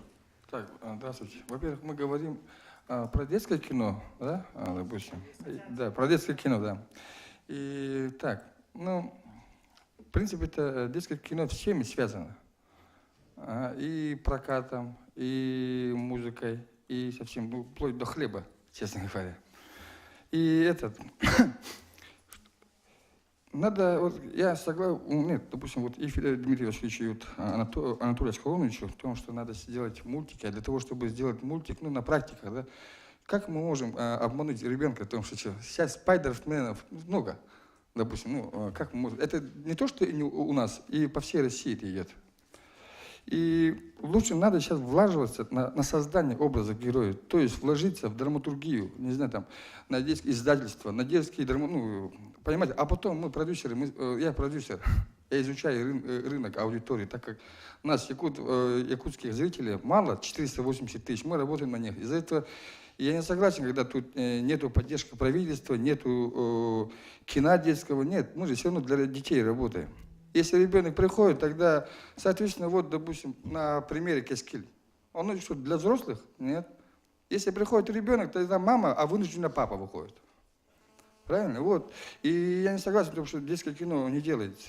Просто сейчас мы не можем выйти на другой уровень, даже в России нету, это проблема. Нету драматургии просто. Вот дать, лучше влаживаться на произведение детское, чтобы, если вы создадим комиксы, вот мы продюсера сразу первым же будем, с ними сразу, у них же будем заключать всякие договора и создать образ, и все. И я думаю, тогда все будет, вот тогда вот и детское кино, и мультфильм будет. А сейчас на таком уровне, на 800 тысяч рублей, 500 тысяч рублей, на 200 тысяч рублей, мы все равно не можем поднять такой уровень, чтобы тем больше конкурировать там, за пределами.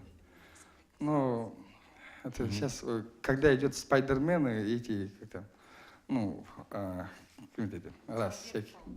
Дэдпул и эти.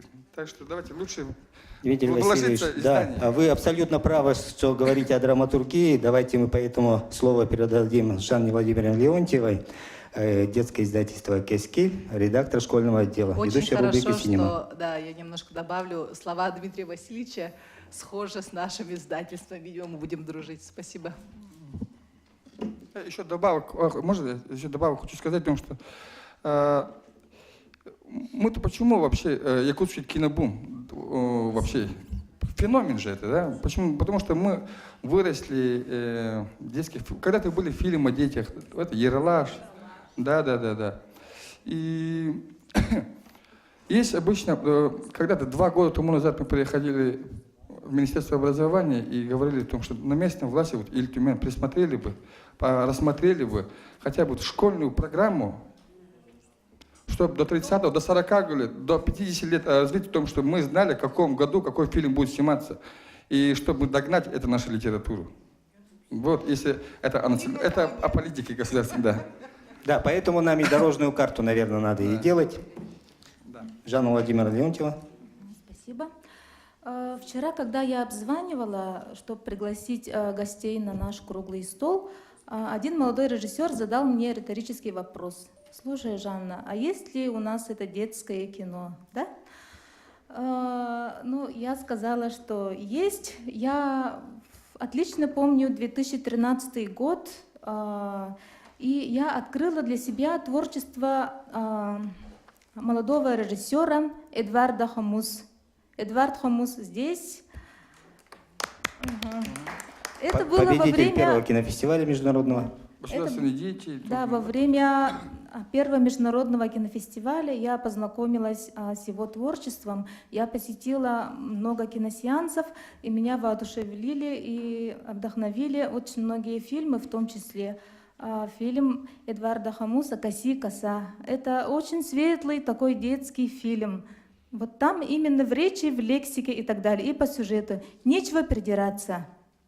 К сожалению, в некоторых детских фильмах, да, вот можно, есть за что придираться, но я конкретно вот режиссерам сама лично говорила, но я думаю, здесь это не будем озвучивать, да, в детском фильме мы должны избегать всякого рода варваризмов, жаргонов, каких-то вот сленгов, да. Все-таки мы должны уделять большое внимание именно идейной составляющей нашего фильма. Вот, поэтому мы должны чаще всего обращаться вот как-то, хотя бы к классике. Или вот как, к примеру, я хочу призвать молодых режиссеров использовать для своей работы вот именно вот творчество детей или взрослых, которые выходят на страницах газет «Кескиль», «Юность Севера» и журналов «Чоранчик», «Колокольчик». И вот после первого международного кинофестиваля я посмотрела много фильмов и пришла к выводу, что именно вот к детским фильмам можно было вот с помощью Якутского международного кинофестиваля уделить внимание. И вот отсутствие детских фильмов как-то вот наводило на мысль, и я пообщалась с многими режиссерами, продюсерами. Можно вопрос? Да. А сколько детей читает «Чоранчик» и ваше издание? Очень многие дети читают во всех районах. И... Нет, у нас сейчас по подписке игрушки? 10 тысяч по республике. 10 тысяч. У нас всего лишь. миллион. Да? Давайте не будем полемизировать, Я да? хочу спросить, вот это, где у кого, допустим, в школе, где-нибудь, есть ли у кого-нибудь предлоги с этими, там, с телефонах, и, чтобы герои национальные были, эти детские герои? Вот мы над сейчас этим надо начинаем работать, да. раскручивать новый бренд. Это вот наш бренд «Чоранчик». Все его вот мы начинаем только это, да, в детском издательстве. И у нас обязательно будет герой Кескиль. Мы тоже к вам обратимся сделать фильм для него. И еще у нас будет Берген, есть у нас герой.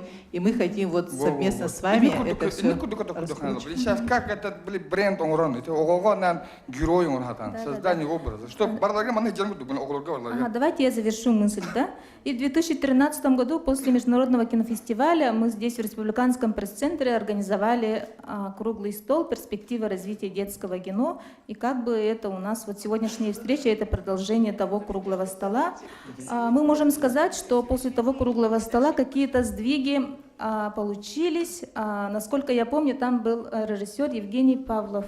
Я помню, он смело заявил, что он создаст именно вот детскую киноакадемию, да, киностудию. Он сейчас успешно занимается с детьми во второй школе, сотрудничает с молодым режиссером Константином Барашковым, Толлуман. И многие режиссеры обратились к детской тематике. Вы сами знаете фильмы «Чесхан», «Государственные дети», «Метель», «Онбес Хонок», «Цветок тундры». Ну, пока что у нас фильмы в жанре комедии, да, а на самом-то деле, кроме комедии, есть на что обращать внимание, наверное, не только комедиями мы должны, да. Ну, пока что мы, да, учимся, копируем, ну, зарубежный, российский фильм, где-то нелепо, коряво, и, ну, все же это, что сдвиги какие-то есть. И в качестве примера я хочу привести. В позапрошлом году здесь показывали фильм казах-студии «Эртостик Жане Айдахар». Это, как понимаете, это эпос казахский, да? Они насколько искусно, умело, вообще как-то по-современному сделали. Вот наш эпос Аланхо тоже мог бы это служить, ну, в качестве мультика или анимационного фильма. Вот именно говоря о создании образов для детей, детское издательство Кескиль этим и занимается. И они в целом публикуют, имеют рубрику свою. Ну и в продолжение вот темы драматургии. Марина Георгиевна Никифорова, редактор-методист Центра учебников и детского издания Национального книжного издательства «Бичик». О детских книгах, экранизированные книги. Пожалуйста. Добрый день, уважаемые друзья. Но я по своему выступлению, наверное, не буду выступать. Да? Конкретные предложения же нужны. Вот в каком ракурсе мы можем сотрудничать наше издательство и вот, ну, детские студии и профессиональное кино. Вот в течение ряда лет мы выпускали такой проект «Кабинет якутского языка», «Кабинет литературы коренных малочисленных народов Севера». И там вот собирали лучшие книги, выпущенные нашим издательством. И вот, например, 50 комплектов при поддержке Министерства образования раздавали школам. Да? Так, и вот такой проект у нас планируется и в будущем. И вот в этот комплект, в принципе, можно включить фильмы, которые уже были изданы вот, по мотивам произведений наших якутских писателей. Ну, где-то порядка 10, больше 10 книг есть, да, вот, особенно по произведениям Суруна Маллону и Аммат Чигья, все мы хорошо знаем. Так, и вот, например, вот этот проект еще можно назвать как коллекция для школ республики, школа программа такие не был бы таемнее. Вот ну, такой небольшой проект, да.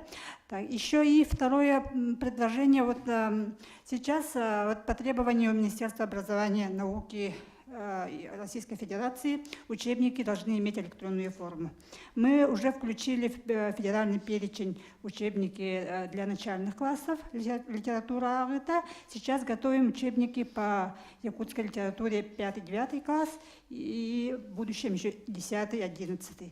Учебники должны быть оснащены определенным количеством мультимедийных элементов, и туда можно вот включить прямо отрывки из, опять же, фильмов художественных, можно, да, кадры можно, и еще можно вот какие-то небольшие такие фильмы, которые сделали дети, по, например, творчеству писателей, может быть, по каким-то памятным местам, которые связаны именно с произведениями, которые они изучают в школах.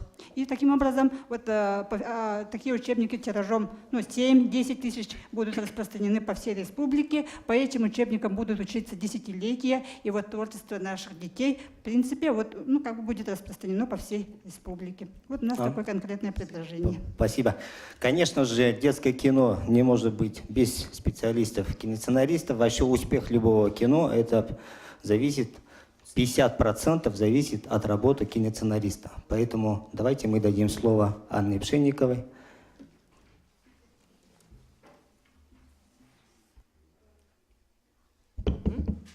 Здравствуйте, коллеги.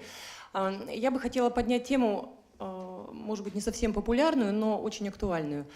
Сегодня в рамках обсуждения очень часто звучала формулировка «саха-контент».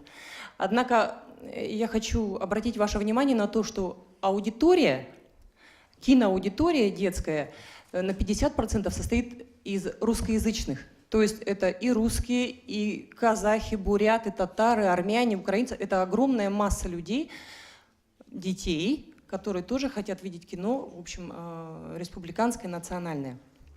Хочу подчеркнуть, что, как правило, все люди, все эти народы, которых связывает русский язык, это не первое, не второе поколение.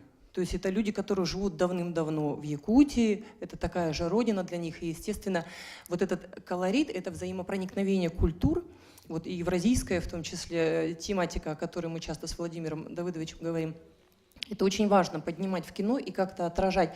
Сегодня вот оратор Татьяна Афанасьевна, да, если я не ошибаюсь, она говорила о том, что республика — это живой организм.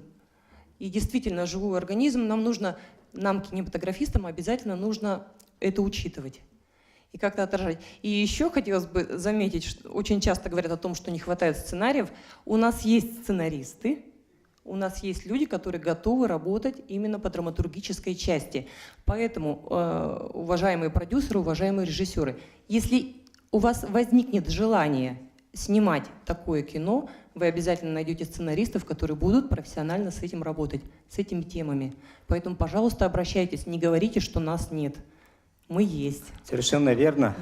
Анна Пшенникова написала массу киносценариев на детскую тематику, она давно специализируется в этой части, поэтому также прошу обратить внимание вообще в целом на работу киносценаристов.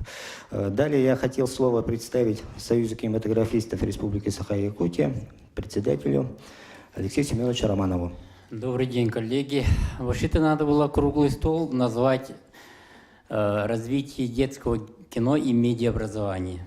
Потому что медиаобразование вбирает в себе очень широкое вообще понимание вообще медиаграмотности, аудиовизуального творчества детского, да.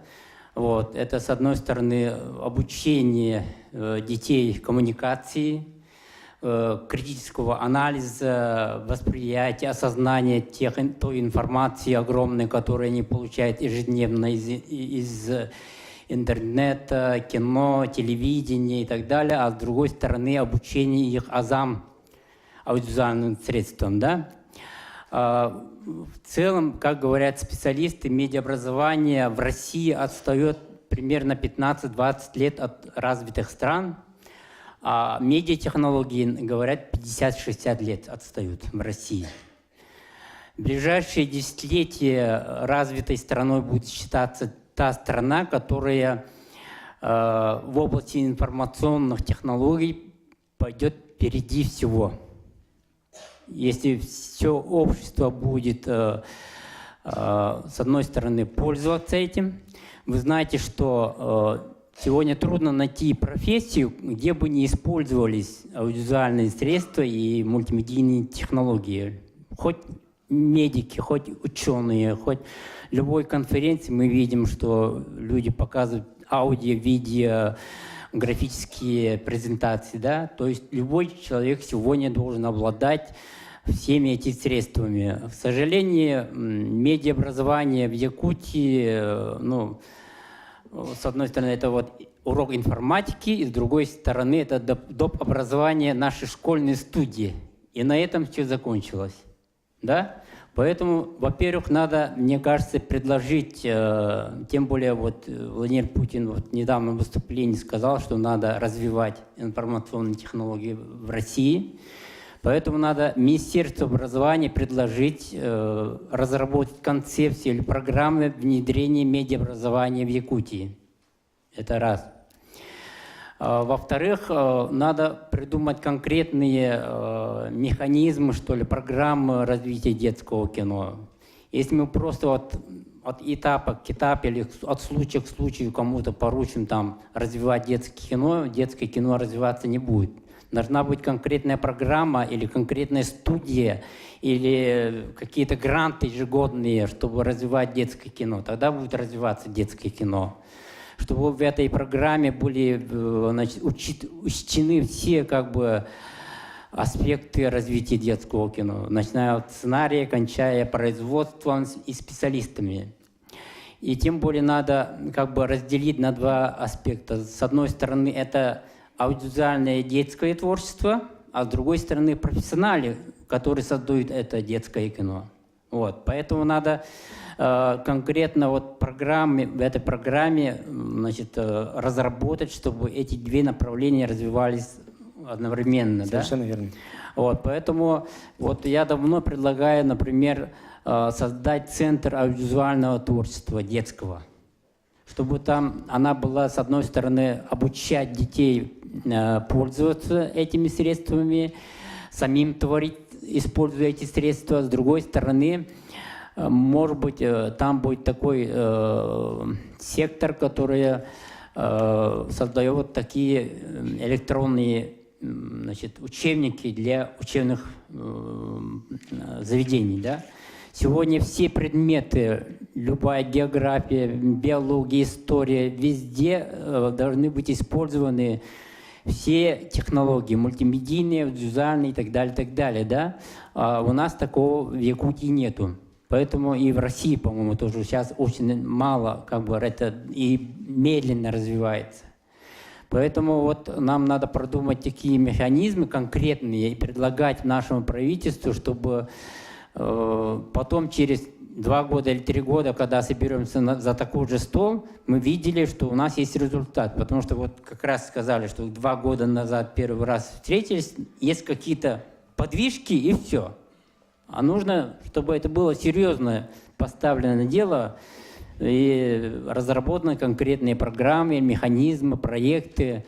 И нам надо всем вместе подумать, может быть, концепцию какую-то разработать совместно, да? И, может быть, Министерству культуры еще предложить программу развития детского кино, чтобы тоже были конкретные, вот как бы внесены предложения. И тогда что-то будет. И мы знаем, что принимаются эти программы, но, к сожалению, там урезает финансирование или еще что-то. Если у нас будет какой-то совет, который все это контролирует, продвигает, тогда дело пойдет. Спасибо. Алексей Семенович, соавтор проекта концепции «Мультимедийный образовательный кластер», также Лена Петровна Керемясова. Мы троем начали этот 3 года тому назад, чуть-чуть опережили события.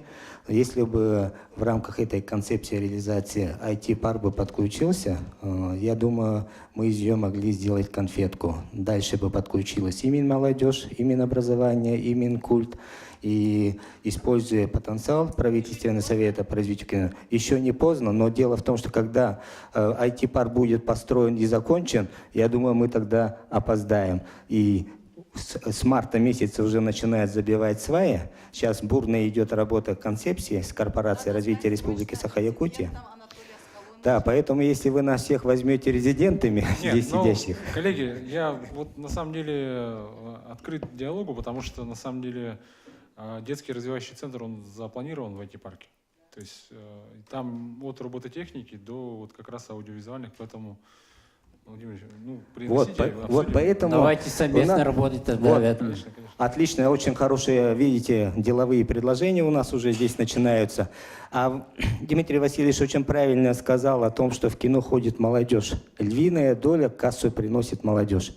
И если с этим бабушки, дедушки приводят с собой детей и внуков, и здесь же роботы ходят, тут же гримируют, тут же за стеклом идет какой-то съемки какого-то телевизионного передачи, клипа. Здесь салон красоты чудовища и красавицы, там грим делают и так далее. Да? Здесь же дают костюмы Бэтменов и Железного человека. То это настолько креативное место будет. Вот поэтому сейчас оптоволокно нам дает огромные возможности, цифровые технологии. И оптоволокно в 2017 году будет во всех населенных пунктах. И на сегодня вот у нас создается бурно идет работа по якутской киносети. Давайте слово дадим Петру Александровичу Черяеву. Якутская киносеть. Некоммерческое партнерство. Добрый день. Мы уже не коммерческое партнерство, а ассоциация, да, потому что формат некоммерческих партнерств переквалифицировали с этого года. Вы сейчас тогда кто? Акционерное общество? Нет, мы сейчас называемся Ассоциация кинематографистов Якутская республиканская киносеть. Некоммерческие партнерства просто переделали в ассоциации, либо в союзы, там на выбор дали. Это общественная организация или коммерческая? Это некоммерческая организация, которая в себе объединила разные структуры от муниципальных до каких-то коммерческих организаций, которые крутят кино по улусам. У нас сейчас в республике пока 7 кинотеатров, и до конца этого года будет уже 11 кинотеатров по улусам работающих, да? Что касается проката детского кино, да, на самом деле проблема здесь есть. Кинотеатры абсолютно не хотят брать детское кино, потому что оно никакого коммерческого успеха не приносит. Вот качественный пример, тот же вот Умбейс Кюн, который прокатывался у нас, сборы были очень низкие, да? И более качественный пример, наверное, это про Деда Мороза, вот фильм Евгения Пивоварова. Тут какие-то более-менее сборы были, но тем не менее они действительно очень на низком уровне. И детское кино действительно больше не коммерческое, а его нужно, наверное, крутить больше на телевидении и так далее, да, более доступно для зрителей. Вот. Что касается вообще детей, привлечения к кино, вот есть у нас, допустим, конкретное предложение, у нас почему-то вот в той же Нюрбе открытый кинотеатр в рамках Центра дополнительного образования. Почему они не работают с детьми более плодотворно, да? У нас в этом году уже 15 декабря откроется кинотеатр тоже в рамках детского дома творчества в селе Амга. И 16 числа декабря открытие кинотеатра в Барагонцах у Селданского улуса, тоже при Центре дополнительного образования. Я думаю, мы там постараемся провести какую-то работу с детьми в том плане, что будем какие-то внеклассные, может быть, занятия проводить, да, как в рамках доп. Образования, привлекать школьников для того, чтобы они там, не знаю, историю Якутии посмотрели или еще что-нибудь, какие-то внеклассные занятия. Но основная инициатива здесь все-таки должна исходить из Министерства образования, я думаю. Каким образом их подключить, я бы хотел попросить, чтобы в резолюции этого круглого стола все-таки было что-то написано, какое-то письмо пошло Министерству образования, чтобы они каким-то образом все-таки в содействии с существующими кинотеатрами в улусах и так далее, ну, провели какую-то работу, чтобы подтянули детей к кино. Спасибо. Вот скажите, Петр Васильевич, есть перспектива? Вы сейчас, скажем, в тех улусах доставляете свой фильм. Возможно, в будущем через оптоволокно и спутник можно будет закачивать фильмы и контролировать в целом и показ, и в целом посещение кинозрителей и так далее. Ну, это все, в принципе, уже контролируется. Есть системы продаж билетов, есть система ЕАИС, где ведется полный контроль, сколько билетов было продано в том или ином кинотеатре и так далее. В принципе, здесь никаких проблем нету. Что касается доставки фильмов, сейчас уже в некоторые улусы доставляется и через спутник, и через интернет, но, конечно, есть определенные проблемы, потому что кинокомпаний очень много, которые предоставляют свои фильмы, и они не все работают вот с этими службами доставок фильмов. Тут не вижу никаких абсолютно проблем. С развитием, конечно, интернета тут намного упростится доставка. У нас вот некоторые отдаленные, допустим, улусы, вот в Анабар мы постоянно отправляем жесткие диски самолетами, да? Или же когда дорога встает, там, через таксистов всяких досылаем все-таки фильмы. Но, тем не менее, тут больших таких вот проблем по логистике пока нет. Вот Татьяна Афанасьевна сказала, что в улусах, во всех улусах есть центры, ну, НВК в целом, детские студии по линии доп. Образования. Было бы замечательно, чтобы вот киноклубы, которые Петр Черяев сейчас реализует, чтобы они тоже подключились. Но сейчас возникает основной вопрос, чтобы облегчить нам всем работу. Очень серьезная структура продюсеров, кинопрокатчиков в целом, с участием бизнеса, государства и творческих деятелей. Такой центр должен возникнуть у нас, скорее всего, именно на территории проекта «Земля Аланко», именно с реализацией IT-парка и Дворца молодежи и Конгресс-холла с многозальным кинотеатром. Поэтому давайте нам думать, и общественный совет какой-то нам нужно создавать. И детское издательство, оно могло бы стать неким таким локомотивом. Спасибо. Я хочу предоставить слово Татьяне Васильевне Сабарайкиной. Это детский психолог фонда Харысхал, очень опытный вообще специалист своего дела. Хотелось бы тоже ее послушать. Ага, и плюс еще директор психологического центра «Инсайт». Директор психологического центра «Инсайт». Поэтому действительно, для кого мы делаем фильмы? Да, кто смотрит, для какой как аудитории, да? Если мы детские фильмы создаем, то его смотрели родители или смотрели вместе с родителями дети. И дети какого возраста? Потому что любой фильм, он рассчитан на определенный какой-то возраст, на определенный рассказывает про что-то, какие-то качества, какое-то чувство, которое мы развиваем именно определенно в этом возрасте, с определенным каким-то событием. Когда мы какую-то историю, сюжет выбираем, мы там всегда затрагиваем чувства, переживания этих людей и как они выходят из этого состояния. Они при этом выходят каким образом, какими новыми качествами, что для себя обрели тогда. Почему про это я говорю? Потому что фильмы это несут в себе огромную воспитательную функцию. Если я езжу, например, в районы, что я вижу, когда разговариваю с детьми маленького возраста, очень много детей в деревнях разговаривают на русском языке. О чем это говорит? О том, что воспитательную функцию на себя взяли фильмы. Фильмы на русском языке, которые дети смотрят, которые играют и так далее. И почему?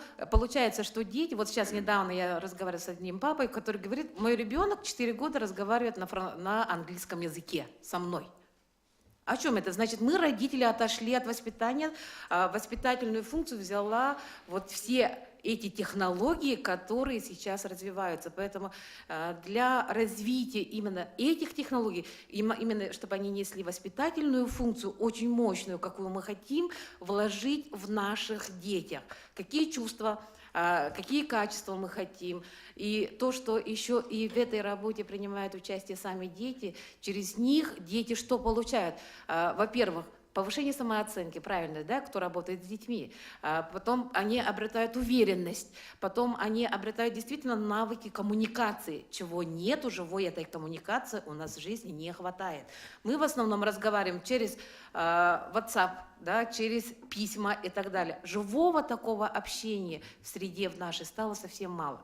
Поэтому поколение, да, поэтому действительно, вот то, что какое поколение пошло, его мы сильно переделывать не будем, мы будем опираться, скорее всего, на то, что имеем и через что мы можем на это влиять.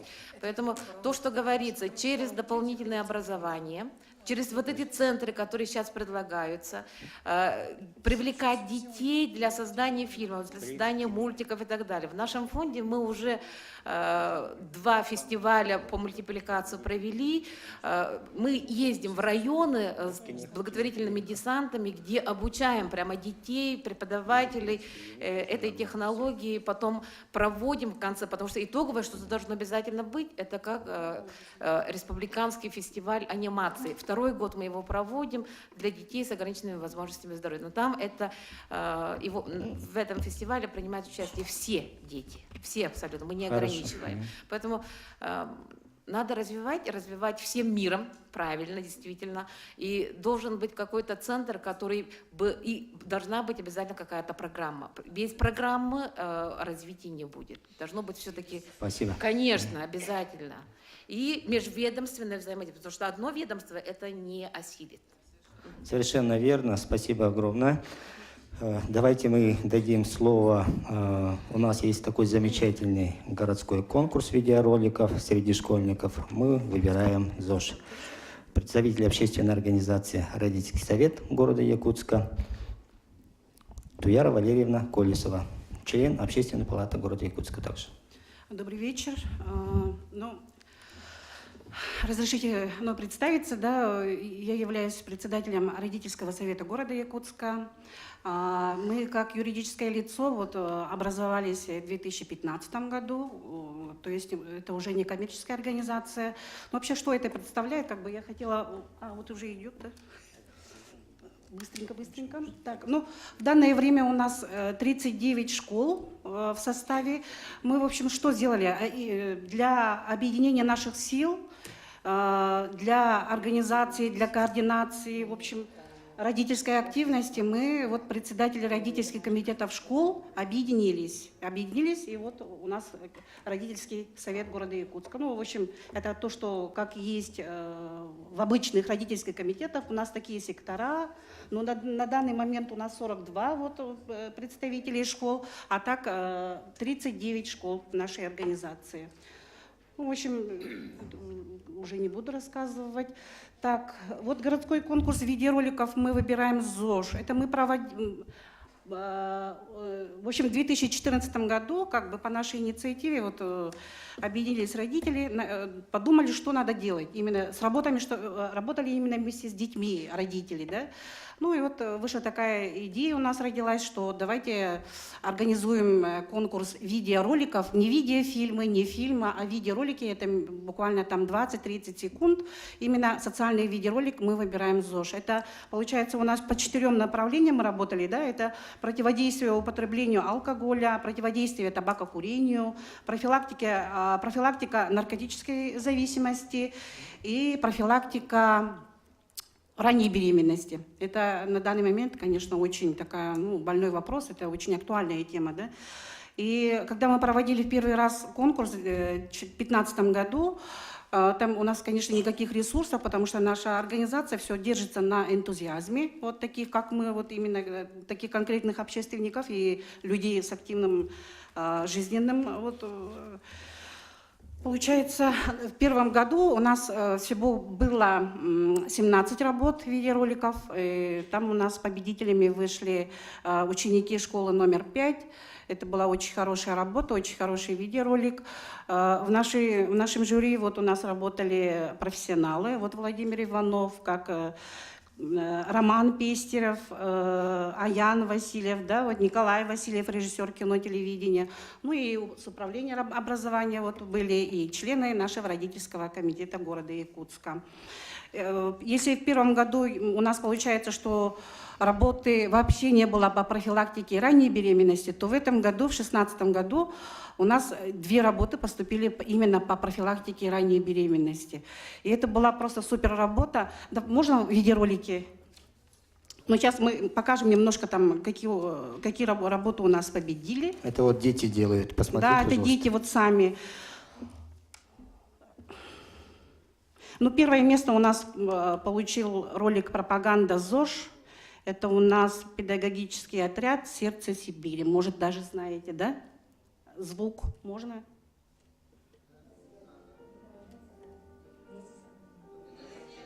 Это дворец детского творчества. Во второе место у нас занял ролик про спорт «Движение – это жизнь». Это общеобразовательная национальная политехническая школа номер 2.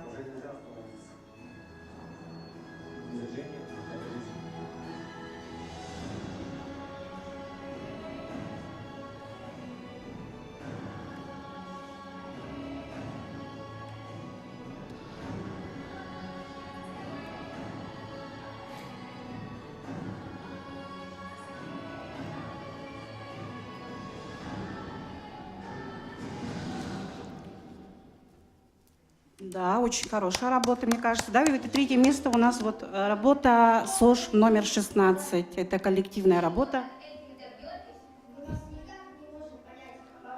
Очень патриотическая на фоне нашего флага.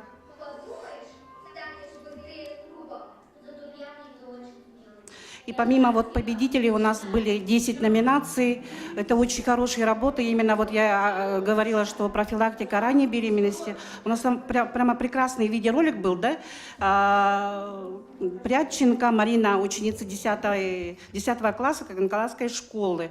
Но просто у нее вот единственное, конечно, со временем не получилось. Просто у нас там за 2 минуты, за минуту перевалило время. Из-за этого просто, ну, мы как-то вот решили выделить именно как номинацию за лучший, получается, за лучший кинематографическая постановка ролика.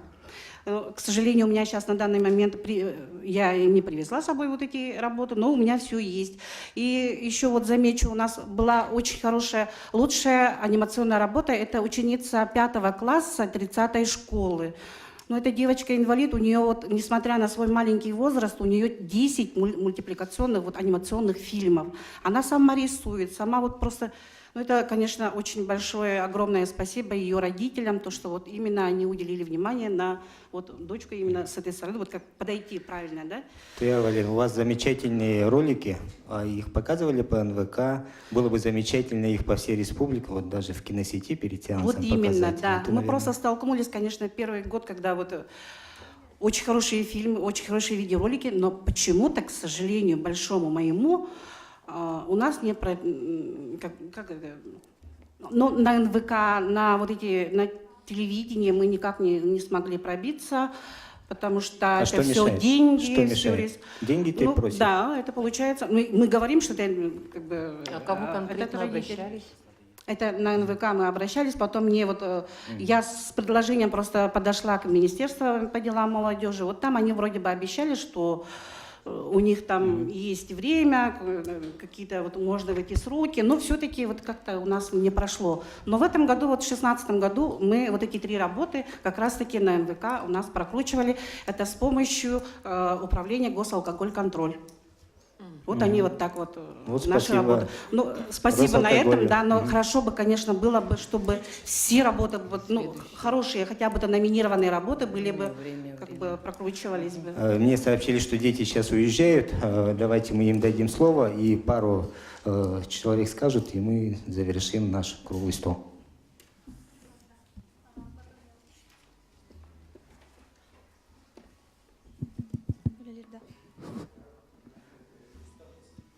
Сядьте вот сюда.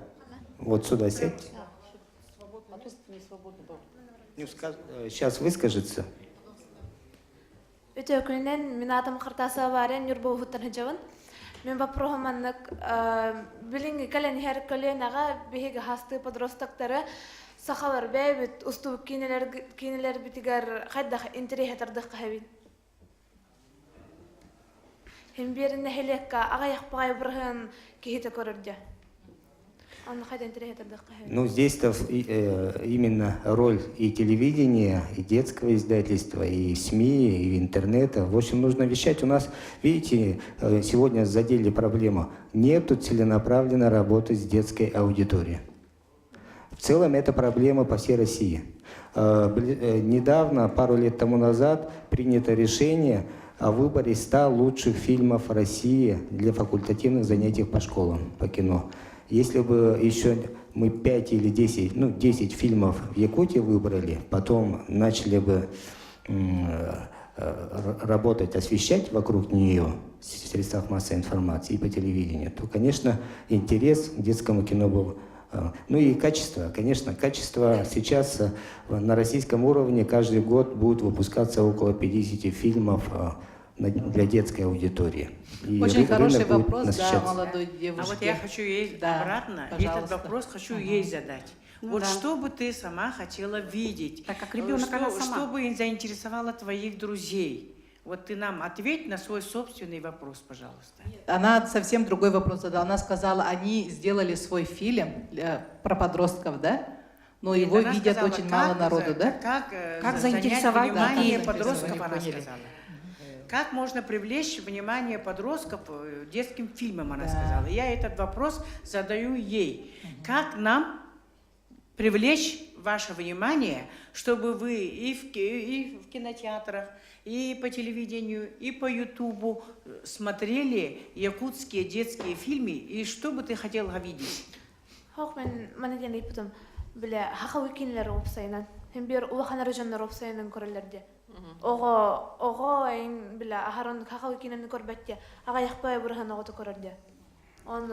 Создавать героев. Просто мы создаем взрослые для детей, поэтому необходимо, чтобы глазами детей нужно смотреть. Вот сейчас вот Можно я круглый стол отвечу? мы, Конкретно отвечу. например, круглый стол мы провели, а детей мы не слушаем. Сейчас автобус уже подоспел, а они должны уже уехать. Вот таким же образом. По-моему, надо делать. Тебя как И зовут? вот Они сказали, никак не могут вклиниться. Варя, вот Наш конкретно разговор. тебе вопрос, ответ такой, да? Я для вас специально создавал группу в WhatsApp. Вы есть в этой группе или нет? Нет. Я у вас выступал, и в этой группе около 40 человек, я создал эту группу. Так я вам 100 раз задавал вопросы, что вам интересно, ребята? Я ничего не услышал. Я когда выступал перед вами, я тоже пока не услышал ответной реакции. Я понял, вы скромные ребятки, да? Но чтобы иметь интерес какой-то, вы должны этот интерес тоже проявлять, Варя. У вас есть прекрасные контенты бесплатные. Называется Инстаграм, называется Твиттер, называется ВКонтакте, называется WhatsApp. Если у вас действительно идея интересная будет своя, да? Вы ее по-любому сможете продвинуть, потому что эти инструменты, они бесплатные лежат. И, у вас завершается, я быстренько отвечу свою. Сразу скажу спасибо Алексею Клементьевичу, он здесь присутствует, да, который поддержал нашу детскую киностудию, когда мы только начинали. Республиканский центр и всех ребят. Молодчина Геннадий, молодчина Владимир Кескиль, то, что вы не просто сидите. Конечно, можно сидеть с трибуны говорить, сделайте мне крутой бренд, и мы вас продвинем, да, можно с колокольни кричать. Конечно, у нас государство пока не поддержит, пока мы снизу не дадим никакого сигнала. Но пока мы работаем, мне кажется, все равно так. Потихонечку можно добиться, наверное. И по вопросам популяризации мы абсолютно здесь, конечно, вот нас осталось мало, все остальные бежали, да. Я хочу одно сказать, что если что-то популяризировать, оно все равно выйдет, хоть и в республиканских СМИ, хоть и в центральных СМИ, это Конечно, будет иметь надо резонанс, вкладываться. будет иметь резонанс. Если мы создадим злободневный персонаж, понимаете? А как вот главный вопрос, мы все здесь собрались в круглом столе и говорим, как развить детское кино, да? На единственный вопрос надо ответить здесь. А что детям интересно сегодня? Вот, Может да, быть, Шадрин сидел, изучить, да, он не- чем интересуются Да, дети, какие фильмы смотрят, да. Конечно. Изучить, не просто Конечно. так спрашивать у детей, да. просто Конечно, конечно. И, где часто посещают. Да, и да, вот у Алексея Климентьевича всегда голова Давайте дадим болит. Как слово. это популяризировать? Он тоже нам Вот посоветовал. Евгений Павлов, Да. он очень много работает в детском направлении. Если бы была целенаправленная поддержка именно таких ребят, и еще вот здесь масса Евгений Пивоваров, и я знаю, что в запуске несколько проектов. Гавриил Федоров здесь сидит, да? Нужен грант для завершения фильмов. Они сейчас запустились, вкладывают свое время, деньги и так далее, но государство на Можно сегодня, я скажу внимание. пару слов? И давайте мы Алексею Клементьевичу дадим слово. Он участник первого Очень якутского интересный кинофестиваля. вечер получился, и вот, очень интересно общаться с другой общественностью. Как учитель могу сказать, что детям интересно, они хотят. Они сейчас не могут сказать, потому что мы с ними не работаем. Чтобы узнать это, надо работать в школе с детьми. Вот спорткомплексы поставили, но шаговой доступности-то нету. Сейчас надо прийти в школу и работать. Да, конкретно по школам. И я благодарен Жене Павлову, да, Косе Барашкову за то, что плодотворно мы отработали уже 2 года. И на сегодняшний день я как руководитель созрел, и как говорил академик наш Сергей Капица, хороший руководитель не должен хорошим людям мешать работать. Вот они работали, и проект уже реализован. И сейчас кинематографистам, вам, общественности, хочу сказать, что можно прийти в школу и работать в каком плане. Как и Костя, Женя, просто прийти и работать на базе школы. Так, это первый вариант. Энтузиасты, девять. Второй вариант. Получить дополнительное, стать педагогом дополнительного образования и прийти в школу. В школу сейчас приходят профессионалы. У меня работает инженер-проектировщик, у меня работают туристы, у меня скалолазы работают. Они получают дипломы, как педагог доп. Образования, они работают. То есть приходят в школу профессионалы. И на следующий год мы уже готовы. Сейчас создаем телевидеостудию. Это раз. И студия звукозаписи. То есть за счет проектов инженеров, детей, они спроектировали театр, и получилось, освободились 2 помещения благодаря их работе. И работа такая. И вторая школа готова к сотрудничеству, и надо готовить нормальное техническое задание, чтобы можно было отработать с НВК, САХА, чтобы контент наш нормально туда вышел. И надо работать уже со студией звукозаписи. Нужен специалист, который бы к нам пришел работать по этим частям. И кино, я понял, что очень трудно. То есть 2 года работали, и сложно сказать, что для директора важно, конечно, чтобы был охват. Охвата в кино не такой большой, я не стал там вмешиваться, чтобы там была только 1-2 школа. То есть весь город, даже из районов дети были, никаких с моей стороны вмешательства вы не почувствовали, работали, но с кино сложно. Поддержку чувствовали. Спасибо. А вот скажите, Алексей Климентьевич, по работе актерского мастерства с детьми и так далее у вас ведутся? Вот у нас, например, Тамара Обутова сидит, известная актриса, на федеральных фильмах играла и так далее. Может, пару слов скажете, Тамара, по актерскому мастерству? Мы построили летом, реконструкцию сделала, актовый зал превратили в театр. Если бы все директора школ были такими, как этот директор, у нас детское кино уже давно шло вперед. Спасибо нашему директору школы номер 2. Слово, да? Буквально, да. Меня зовут Иван Семенов, я оператор-постановщик студии «Среда». Я в этом году уже работал с детским движением вместе с Геннадием Ивановичем, Михаилом Охлопковым. Мы в этом году снимали совместный фильм, называется «Экспедиция». А также наша студия была привлечена в ряде других проектах. Я как оператор уже имею за спиной около 14 полнометражных фильмов, все удачные, все коммерческие.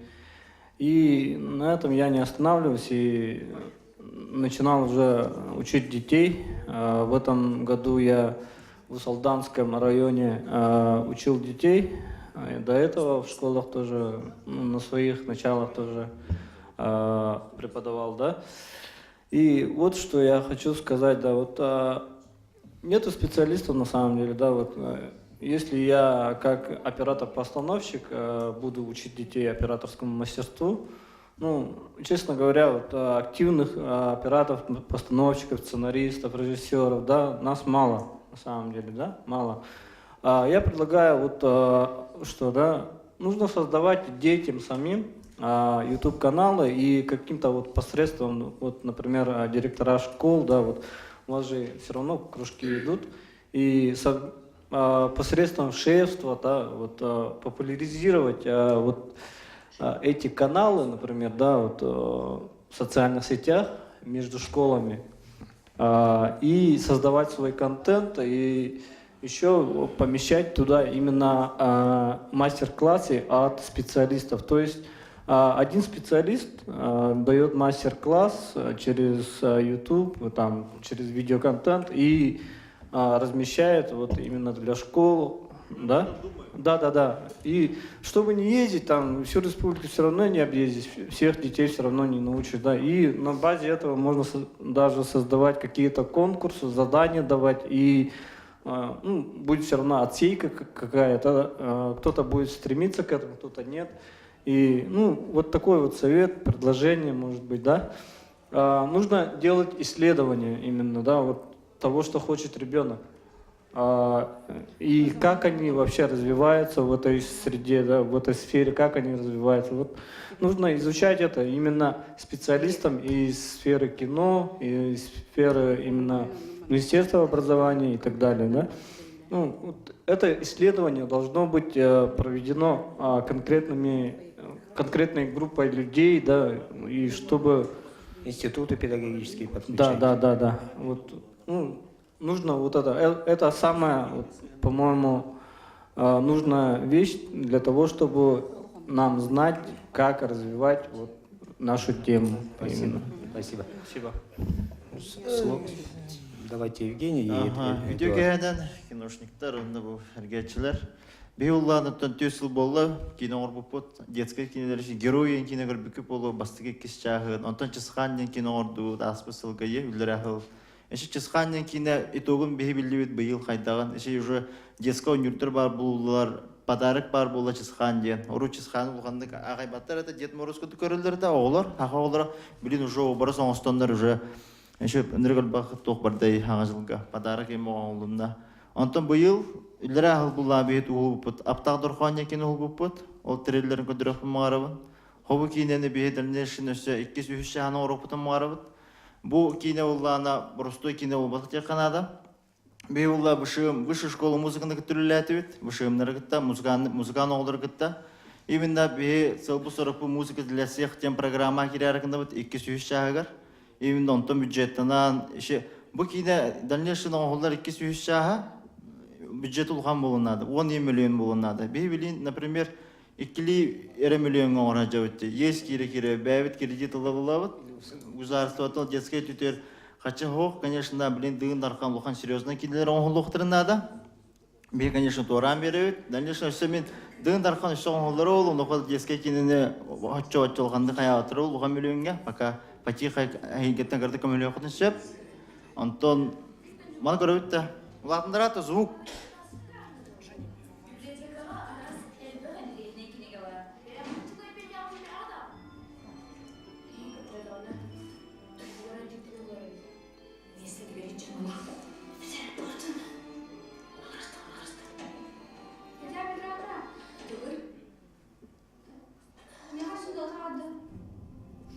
Тойтон синема көрдірі.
Хабы кино...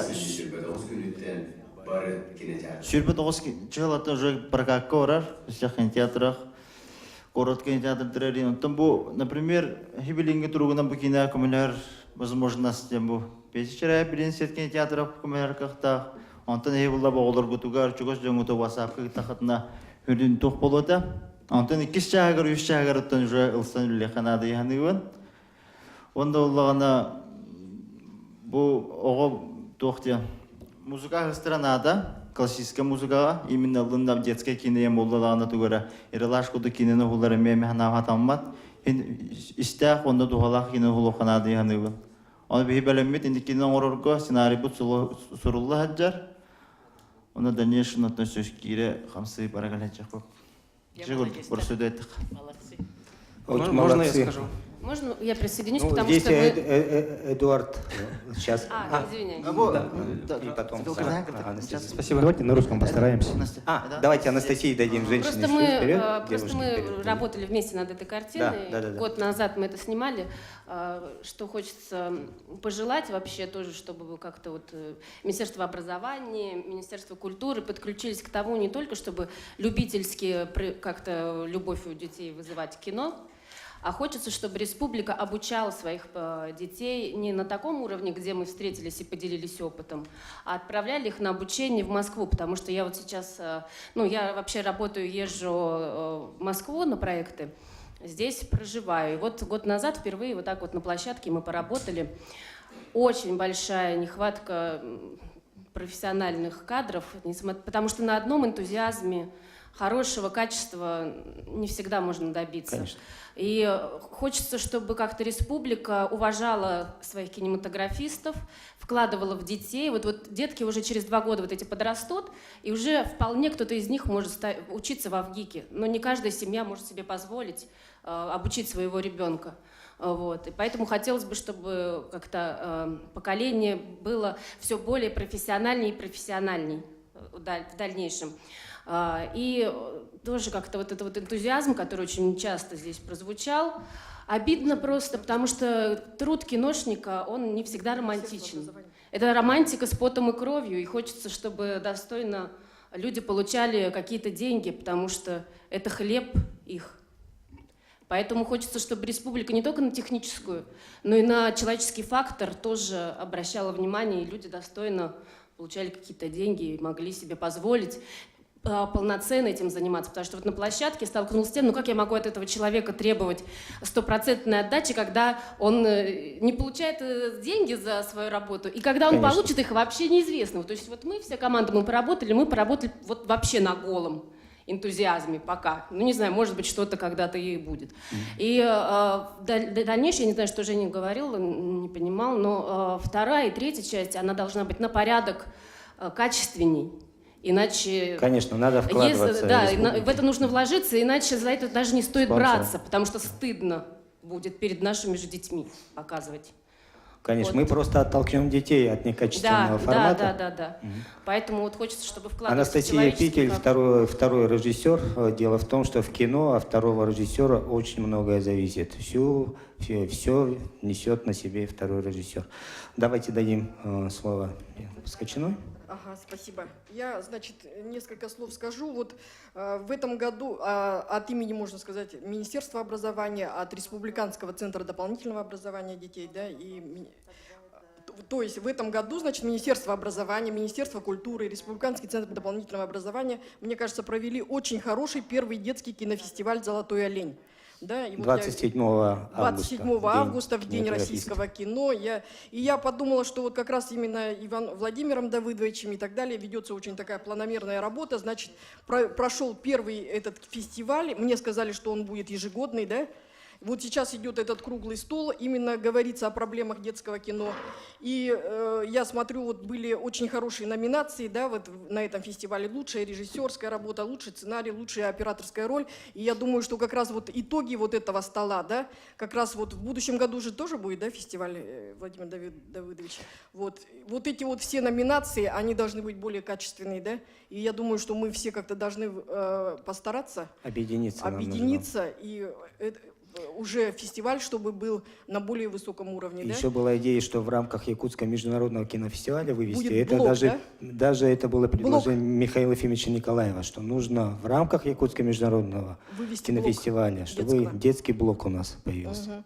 И я вот просто еще хочу сказать вот насчет улусных, да, и насчет, естественно, главный вопрос это финансовый, да. Вот, допустим, в ноябре месяце были рассмотрены, я не знаю, как выданы, не выданы, да, гранты главы на развитие, допустим, детского движения, да, гранты главы. А вот, Владимир Давыдович, вы как-то не рассматривали вопрос, чтобы именно была какая-то грантовая поддержка вот именно детского кино? Мы об этом и говорим в целом, Да, что и да, кинофестиваль на завершение фильмов и гранты должны быть отдельной строкой идти. Да. Они... И, кстати, вот когда мы рассматривали гранты на развитие детского движения, там вот буквально три заявки конкурсные именно были по созданию детских телестудий. И это был Оленёкский улус, Северный улус, Майнский, по-моему, и Алданский, допустим, да, вот три как раз улуса рассматривались на грантовую поддержку. Вот. Ну, эти, значит, итоги будут оглашены позже. Вот. Ну, У вас сколько медиа-студий по линии доп. Образования в улусах? Их достаточно много. Как Лена Петровна говорит, почти во всех улусах есть. Да. Да, почти во всех улусах есть. И по линии НВК тоже вы сотрудничаете как-то или вы абсолютно по отдельности? Вот, по линии НВК, вы вместе? Сказать, что в Республиканском центре дополнительного образования работает и Лена Петровна, и Евгений Павлов, поэтому... У нас там кружок тележурналистика и медиатехнологий. Да. И уже Евгений третий Павлов тоже год. в Республиканском центре дополнительного образования, поэтому силы подтянуты, так сказать. А вы ознакомливались с проектом, вот Лена Петровна вам не показывала? Ну вот мы соавторы с Алексеем Семеновичем, Лена Петровна, мультимедийного образовательного кластера. В присутствии нас всех IT-парк Анатолий Аскалонович предложил сотрудничать. Я думаю, если мы дальше еще тему якутской киносети подключим, строительство новых кинотеатров, то мы очень мощный здесь форпост можем сделать якутский и работать по всей республике России, даже за рубеж. Давайте, наверное, нам подводить итоги. И даю слово детскому издательской Нас «Скель». осталось очень мало, но я всегда говорю, когда на круглом столе очень интересно, затрагивается какая-то проблема, остаются настоящие, как сегодня сказал Дмитрий Васильевич, энтузиасты. То есть люди, которые болеют за свое дело, и им интересно узнать, чем закончится этот круглый стол. Но я хочу сказать, что сегодня получилась очень интересная беседа. Большое спасибо Геннадию Охлопкову за инициативу и Владимиру Иванову. Это настоящие те энтузиасты, которые сегодня болеют. И мы, как детское издательство, буквально всего лишь 8 месяцев, я являюсь директором детского издательства «Кескель», и мне вообще стало за 8 месяцев, я очень глубоко изучила эту проблему, именно проблему детских средств массовой информации. И в том числе сегодня было очень интересно послушать детское кино, и вообще сегодня мы должны идти, я еще раз говорю, на 20 лет вперед, если мы хотим успеть воспитать своих детей, которые сегодня являются детьми. Мы все-таки поколение 20 века, которые пионеры, комсомольцы и так далее. Сегодня у нас дети уже, они совершенно другие. Сегодня вот сказала психолог, они уже с планшетом,